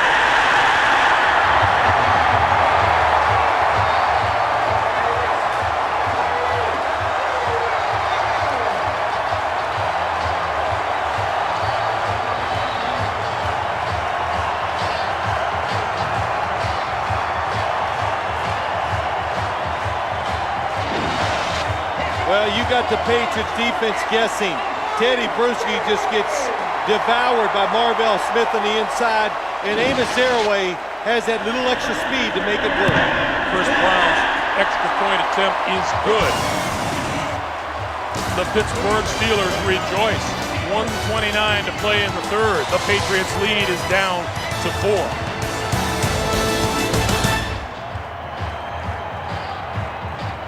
All right, Jerome, welcome back to a fired-up Heinz Field where Steeler fans have seen Troy Edwards' 28-yard punt return set up Pittsburgh's second touchdown in the last 3 minutes and 42 seconds.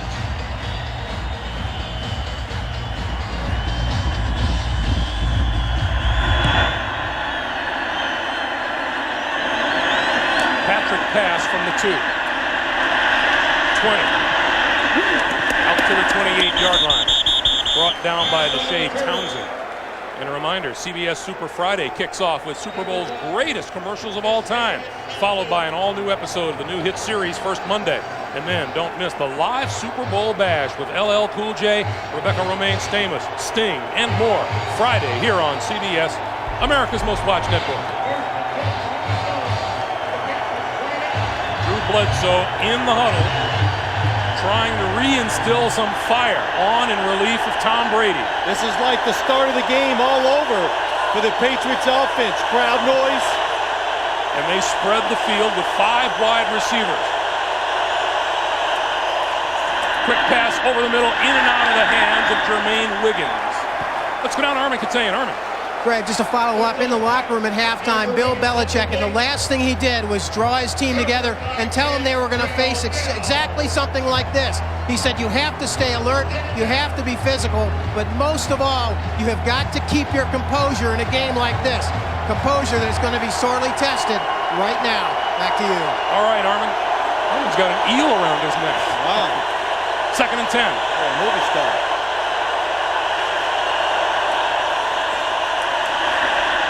Bledsoe throws, and on the in cut, that's complete to Charles Johnson, number 81. Wow, what a throw. Brent Alexander on a big hit. New England wide receivers today, when they are catching the football, they are paying the price. But another rocket by Drew Bledsoe. Beautiful.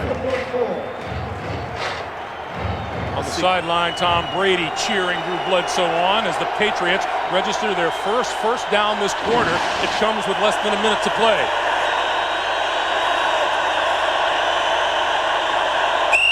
And there's movement on the front line again. Well, you're just making them sit there too long. Before the ball was snapped, false start. New England, number 64. 5-yard penalty, it's still first down. Well, you have to say this. They're spacing him out. That time it was Greg Robinson Randall, the guilty party. Well, you know, listen, when you look at this, Tim Lewis, the defensive coordinator for the Pittsburgh Steelers, he creates this havoc because how about we talked to him yesterday? I said, hey, Coach, when's the best time to blitz? And he started laughing and he goes, right after the blitz, you just run. So blitz him one down, come back, pressure the offense constantly. That's what he believes in, and that's what they do. Patriots have been guilty of 5 false starts today. Bledsoe finds his man. Brown across midfield and into Pittsburgh territory at the 48-yard line. And with that time, will run down on the third quarter. The AFC Championship has 15 minutes to decide a winner. That's the end of the third. New England leads at 21-17. We're coming back after this message and a word from your local station. You're watching the NFL on CBS. And a berth in Super Bowl 36. 21-17 as we start the fourth. Antoine Smith ducks it out to the right side, looking for running room, and he's just surrounded by Steelers. John Fiala and Joey Porter led the charge.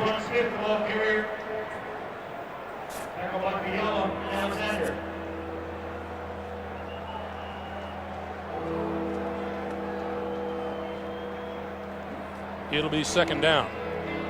Well, no, they're going to measure him to see if it is a first down. Official timeout. Measurement for the down. And from the spot of the ball, it looks... Don't guess. I know. Don't even do it. It was easier in the snow last week.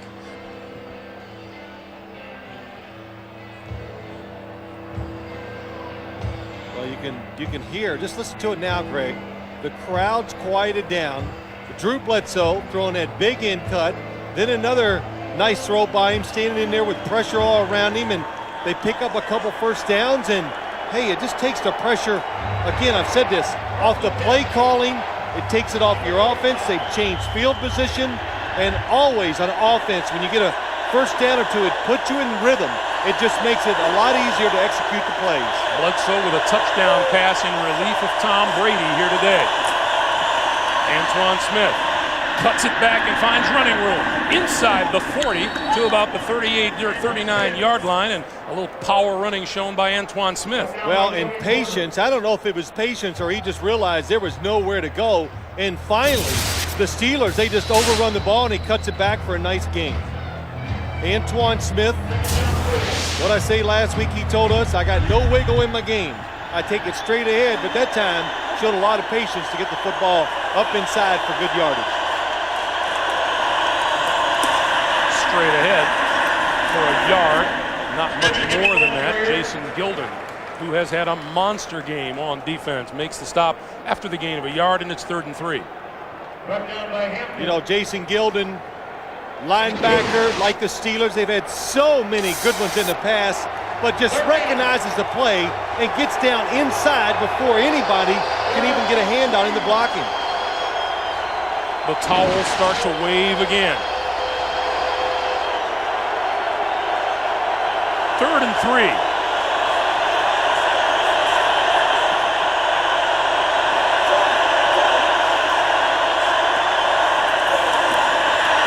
Gets rid of it, complete to Edwards out of the backfield for a first down to the 32. Good job by Drew Bledsoe.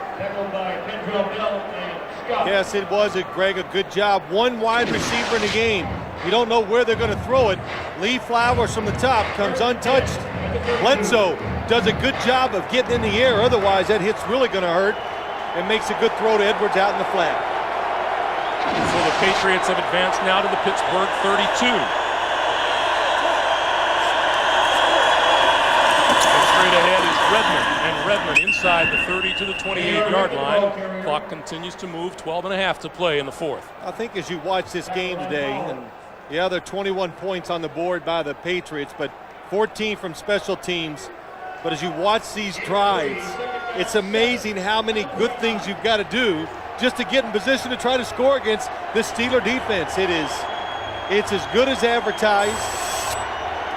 There's really no weakness that you can just say we're going to pick on, and mainly because you don't get the time to throw the football. Redmond cuts it back inside, diving for the 25-yard line, and is just short. Well, you were bringing up a point to me as we see that run. Scores 21-17. You asked me, why don't they go for 2 points and make it a 3-point game? I said, it's too early. Because if you go for 2 and you miss 21-16, are you going to hold the Patriots scoreless for the rest of the game? Now, if they do kick a field goal, a touchdown by you can tie it. I declined math as a second major. A big 3rd and 4. Bledsoe.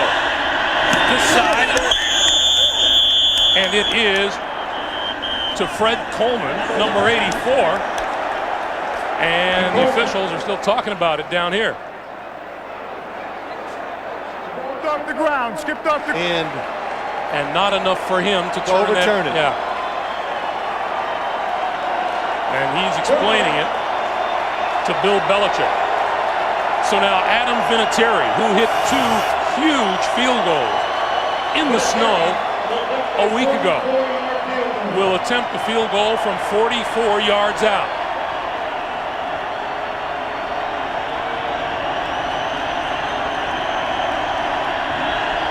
As he looks to give New England a 7-point lead.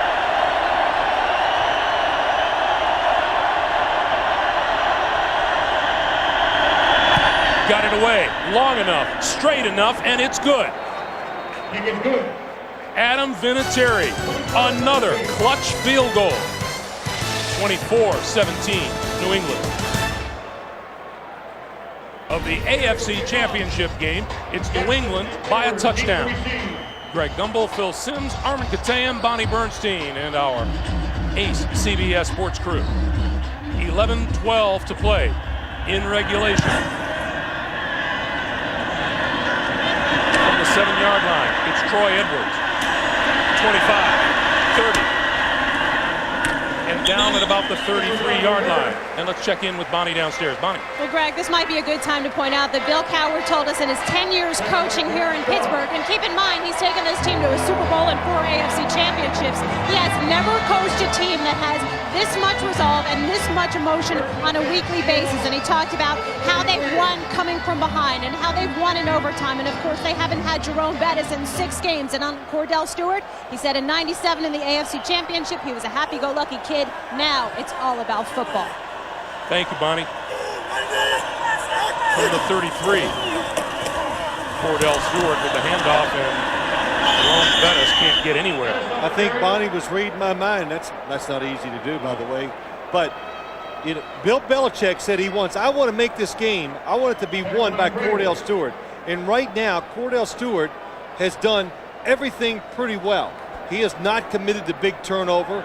He's seeing the receivers when they get open most of the time, making good, safe throws, and it's just another statement of how he's improved and become a better quarterback, especially this year. Stewart to throw on 2nd and 10. Burris, and Burris just short of the 50-yard line, makes the catch for a first down. Well, he got it. You know, as I say that, Cordell got a little lazy on the throw.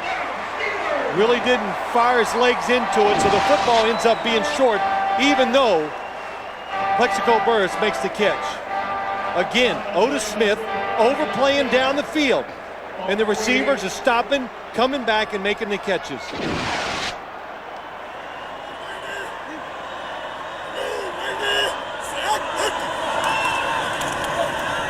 Stewart, far side of the field, and that one is complete to Hines Ward, and Hines Ward about a yard or 2 shy of a first down, but a fine throw that time by Stewart. Yeah, it really is, and the key to their passing offense is if you're going to play us and let us play man-to-man outside, in which the Patriots are doing, if you play outside, we're going to throw the football inside, and vice versa. So if you're going to be a quarterback for a Bill Cowher team, You've got to be able to throw to the edges of the field. Boy, are we getting a lesson in cornerback play today from Ty Law and Otis Smith? A lot of pressure's being put on them, and so far they've done pretty well. On 2nd and 1, Stewart gonna throw, has his man open, it is bobbled and dropped, and a penalty marker flies. I'm watching it. I don't know who they're going to call against. It's going to be against Burris. Saw the official look back. But boy, you know what really sticks out? He is such a great target. Pass interference, Pittsburgh. Number 80. Push off. 10-yard penalty. Repeat. Watch the hand-to-hand combat. Oh, yeah, got that hand outside. Oh, boy, just swatted Otis Smith around, but good call. But, Greg, it just, as we stand up here, and we're 75 to 100 yards away, you can just see his physical presence just overwhelms everybody else on the football field. Pleading his case to his coach on the sideline. What did Hines Ward tell us? Plexico Burris has always been able to get by just with wonderful talent. This year he really started working at it, and that's why he's had a good year. Stewart this time on the run, throws this side, and that's complete to Ward. Yeah, Ward was saying he was one of the guys who took Plexico under his wing, taught him how to watch game film, encouraged him to do more work on his own. And run routes the proper way. Very common for college athletes to come into the pros and not have good work habits. So they think they're good until you get in the pros, and you realize you're not a worker. Or, you know, doing certain things on the practice field right, because they've always been so much better than everybody else they've gone against. Here's a big 3rd down for Stewart and the Steeler offense. No blitz this time. Here it comes, just as you say that. Stewart down the sideline. It is incomplete, intended for number 81, Troy Edwards. And Terrence Shaw was with him and may have caught a little bit of the ball with his shoulder. Well, blitzing, Greg, it's all about timing. Look from the outside. Here come the 2 blitzers, but look at the pickup. Zaraway with a good job, and Cordell Stewart recognizes it, makes another good throw. Edwards drops it. So Troy Brown is deep for the kick. Sky high. Fair catch called for. And Brown makes the catch at the 18-yard line, and we have a marker down at about the line of scrimmage.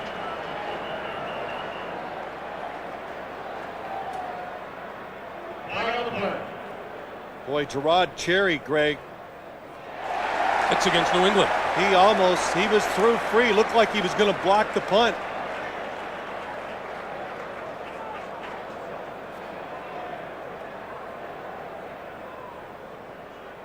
After the ball was punted, holding New England, number 52. It's a 10-yard penalty from the end of the kick. New England keeps the ball, 1st down. So Ted Johnson guilty of the penalty. It'll back the Patriots up. Pretty bad field position, but they've got the ball with a 1-touchdown lead and 8:20 to play. The catch and the fumble.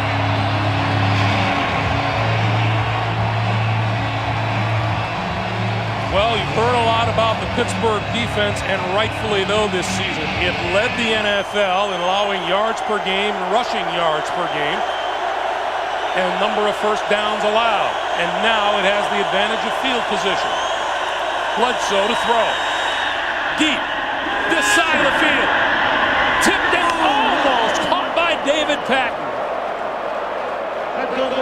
David Patton is so fast that you just can't even imagine it until you get in a foot race with him. But I couldn't see who put the pressure on Drew Bledsoe. If he has just a little more time, it's going to be a touchdown. Dwayne Wash, look at David Patton just pulling away. He gets his hand on the football. I think it was Kendrell Bell was on the blitz and got in the face of Drew Bledsoe, where he was about a 2 yards short on the throw. 2nd and 10. Bledsoe to the air again. A little hop, and the pass completed to Mark Edwards out of the backfield across the 15 to the 16-yard line. In past years, we've made reference to that little hop when Bledsoe throws, and that's when you know he's feeling his rhythm and he's on his game. Oh, it's gonna be a strike when he gets that hop in there. And Greg, you know why? That means he gets the time. There's nobody in front of him, so he can hop, but when he does that, he's just too good. He's going to hit the receiver. Clock moving, 7:40 to play in the fourth, and a big 3rd and 3 facing the Patriots.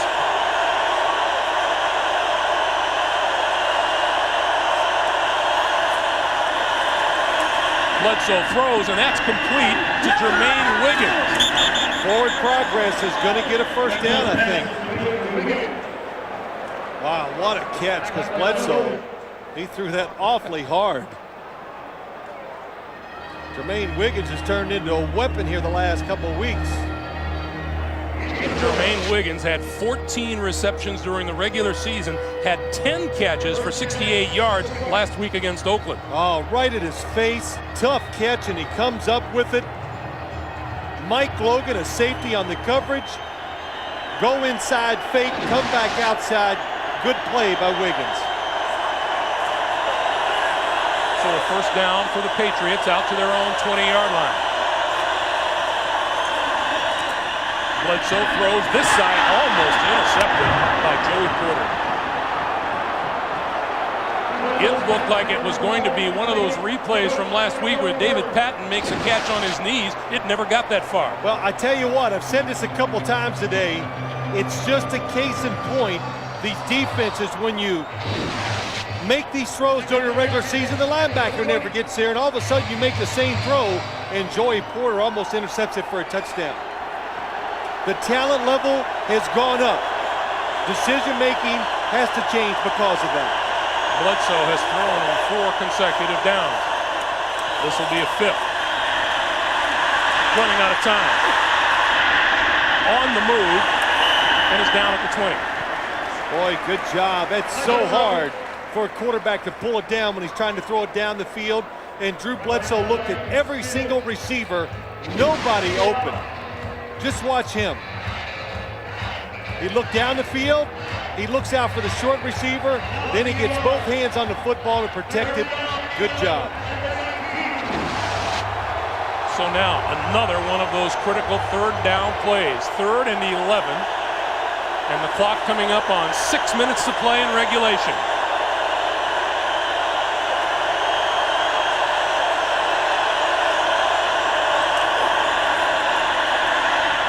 Bledsoe with time, lofts it out, and it's complete to Troy Brown and out of bounds for a first down. He has an arm like a howitzer, and he lofted that one up as softly as any pass you'll ever see. That was so sweet, it's unbelievable. Drew Bledsoe knows that his receiver is running across the field and away from the defenders and makes the perfect throw over the top. Look at the linebackers. Mike Jones, he knows the receiver's behind him, but there's so much more field to the outside, and Bledsoe, a perfect throw. Troy Brown, 8 catches, 121 yards today, and don't forget a huge punt return. Antoine Smith to the 36. Well, what this has done, these 2 first downs, Greg, it's getting down to where you're limiting the Pittsburgh Steelers now, maybe 1 possession to try to tie the football game. Well, this says a lot about Drew Bledsoe, too. And we've talked about it already. But, you know, during the week, he wasn't sitting around crying about the fact that he wasn't the starting quarterback.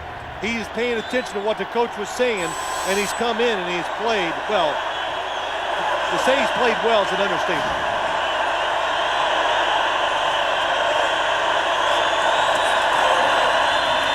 On 2nd and 11, out here and overthrows Edwards, the intended receiver. It'll be 3rd and 11.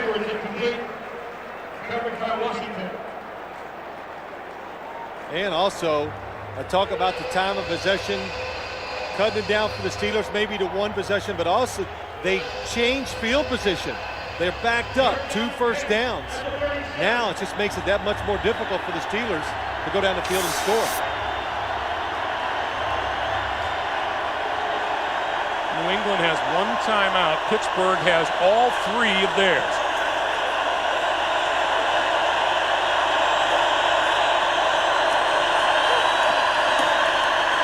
Bledsoe throws over the middle.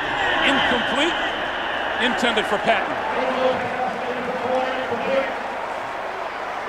And slow to get up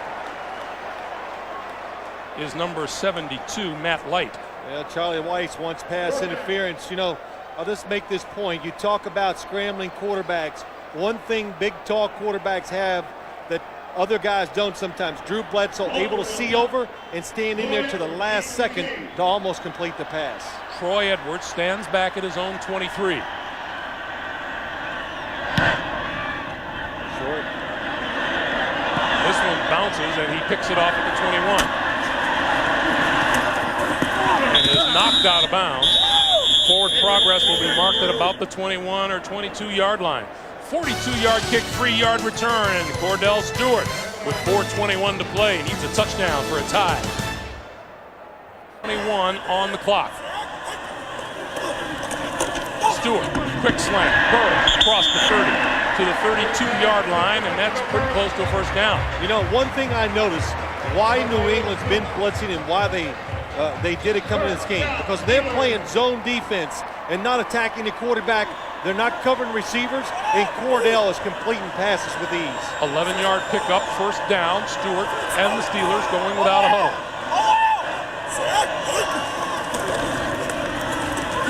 Looking for the draw, and it's not there.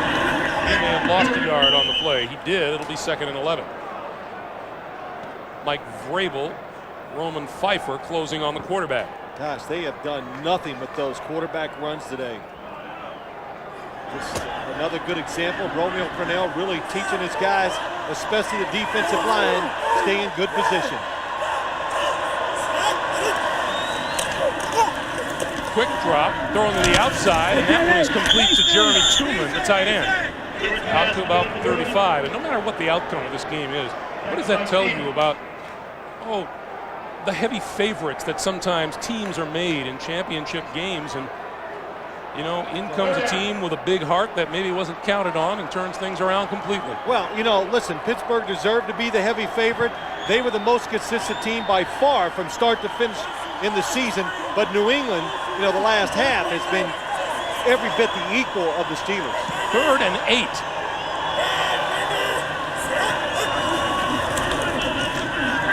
Plenty of time for Stewart. Throws over the middle, bounced up into the air and intercepted. To Bucky Jones, has the football inside the 40, inside the 35-yard line. Cordell Stewart trying to hang in there, throws the football about 1 yard too far in front of the receiver. Watch Cordell Stewart, nice view, you're the quarterback. He looks to the outside. It's Hines Ward, he leads him too much, and Bucky Jones makes a nice interception. 3rd turnover of the day by the Pittsburgh Steelers. Jones with 1 interception during the regular season, and Cordell, he knows it, wide open. By far, you know, by far his worst pass of the day, because it was, you know, way too far offline for a quarterback who had protection and a wide open receiver. Pittsburgh with 3 timeouts remaining.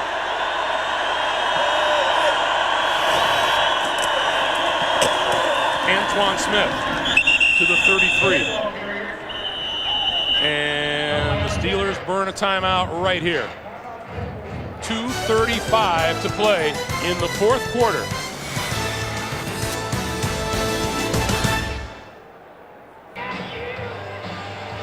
What a tale of 3 quarterbacks here at Heinz Field today. Cordell Stewart, Tom Brady, and Drew Bledsoe. Pittsburgh has 2 timeouts remaining. And now Bledsoe calls timeout. And that is the 3rd and final timeout the New England Patriots have. There's Tim Lewis, the defensive coordinator, because a field goal is going to cost you the game. And right now, if it was a field goal by the Patriots, it would be about 50 to 51 yards.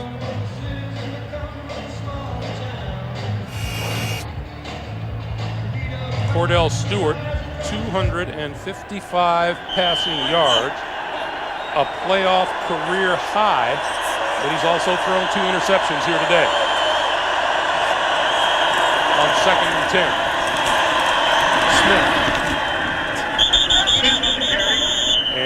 blows, and the Steelers stop the clock at 2:27.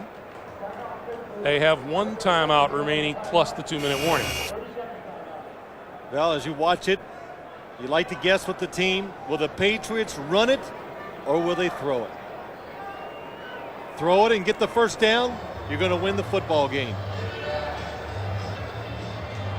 If you don't get the first down, you try a long field goal. Well, you might remember they were fighting for their playoff lives last week in Foxborough. They came up to a big third down, and everyone in the stadium, including the Oakland Raiders, figured that they would throw it, and they ran it for a first down. That's right. The difference there, Greg, is they were ahead up there. I mean, they were down up there. They're ahead this time.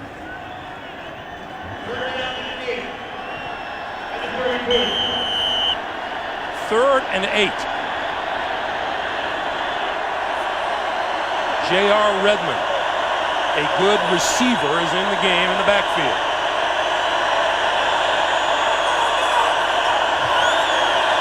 Same play they scored a touchdown on. Bledsoe steps up, throws to the far sideline, nobody there, incomplete.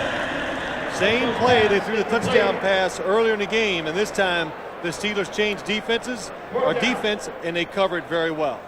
And here comes Vinatieri. This is another interesting call here. Do you go with the field goal attempt, and if you miss it, your field position is significantly worse? Well, you know, you got to go for it. You try to win the game right here. You don't punt it and try to hold on at the end. You go for the win, take the field goal. It's a 50-yard attempt by Vinatieri. He has a long this season of 54. On the way. Long enough, but wide.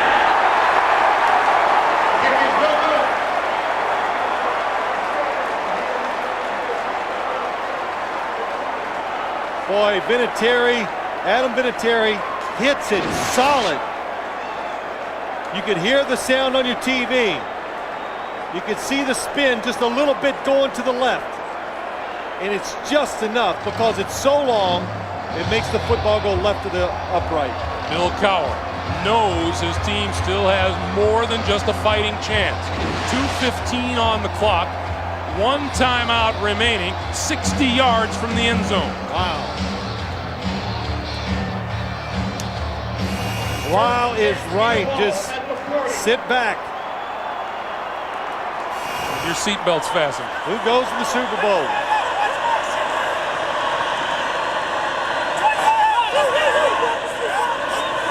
Blitz. Stewart overthrows everybody. Burris turned it in. Stewart was looking for him to take it up the field. Boy, you see coaches so many times. I've watched NFL films, and you stand on the sideline. What do? Well, you do what you've done the whole game, and that time again, the Patriots with the blitz, and they make Cordell Stewart basically throw it away. 2nd and 10.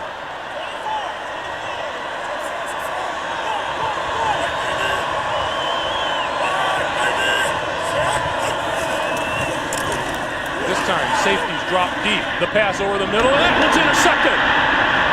This is Lawyer Malloy, and Malloy is down at midfield. It got away from Cordell Stewart again. Both interceptions, the ball just did not come out of his hand the way he had hoped. And Otis Smith, I was watching him the whole play, was so aggressive at the line of scrimmage and then just trailed Plexico Burris and causes the interception. He's underneath. The throw's going to go to your right. Nice step up. Otis Smith came under the receiver. Maybe that's what Cordell Stewart saw, so he throws it high, but Burris not able to jump up that high and get the reception. Look at Otis Smith. Nice job. Played the route. He guesses, and Bill Belichick knows that's it. His last 3 throws result in 2 interceptions. And now, on the ground, Antoine Smith will take it to the 2-minute warning. 1:56 on the clock. The Patriots are that far from New Orleans on Friday, and we talk to the Steeler players, and you go, wow, how can they lose? And then you talk to the Patriots on Saturday, and you go, wow, how can they lose? Antoine Smith, right side, breaks through to the 40, to the 35, and bulls his way to the 32 for a first down. Well, that first down definitely wins the game for the New England Patriots. Bill Cowher wants to use his last timeout. But with the first down, they can kneel on the football and basically run out the clock. But you're right, Greg. We saw all the positives of the Steelers. Then we talk to the Patriots and they go, wait, just like the blitz. Bill Belichick says, you know, we plan on blocking them. I don't know what you guys are thinking. We can figure it out. We'll get people in position to block their blitzers. Not that they were great on offense, but they were timely when they had to be. And on defense, that's where the credit goes. They stopped. They won it again in 1996. In 85, they went to Miami and beat the Dolphins 31-14 and advanced to Super Bowl 20. And then in 96, at home, they beat the Jacksonville Jaguars and moved on to Super Bowl 31. In both instances, the Super Bowl was played in New Orleans. And also, Greg, as you talk about this, two things. Drew Bledsoe, again, terrific job. And you cannot give it. You know why you see so many coaches and you see this big money they're being paid? It's because they deserve it. The New England Patriot coaches gave their players opportunities to come out here and execute, and they did it. As time winds down here, we'll remind you the executive producers of the NFL on CBS are Sean McManus and Terry Ewert. The coordinating director of the NFL on CBS is Larry Cavallina, and the producer of today's game is Mark Wolf. The senior producer of the NFL today is Eric Mann, and the director Bob Matina. And the coordinating producer of CBS Sports is Harold Bryant. The associate directors of today's game, Ross Schneiderman and Steve Karasik. Our broadcast associates, Ryan Galvin and John Paquette. Our technical manager, Pete Callander. Our technical director, Scott Sickler. Our audio supervisor, Phil Adler. Our production manager is Rainey McHenry. And all season long up here in the booth, our spotter, Mike Gluck, and our statistician, Ethan Cooperson. Jobs well done all season long, along with, of course, the best crew around. There's Bill Belichick, had his two sons. They come into our meeting yesterday. All dressed up. Dressed up and was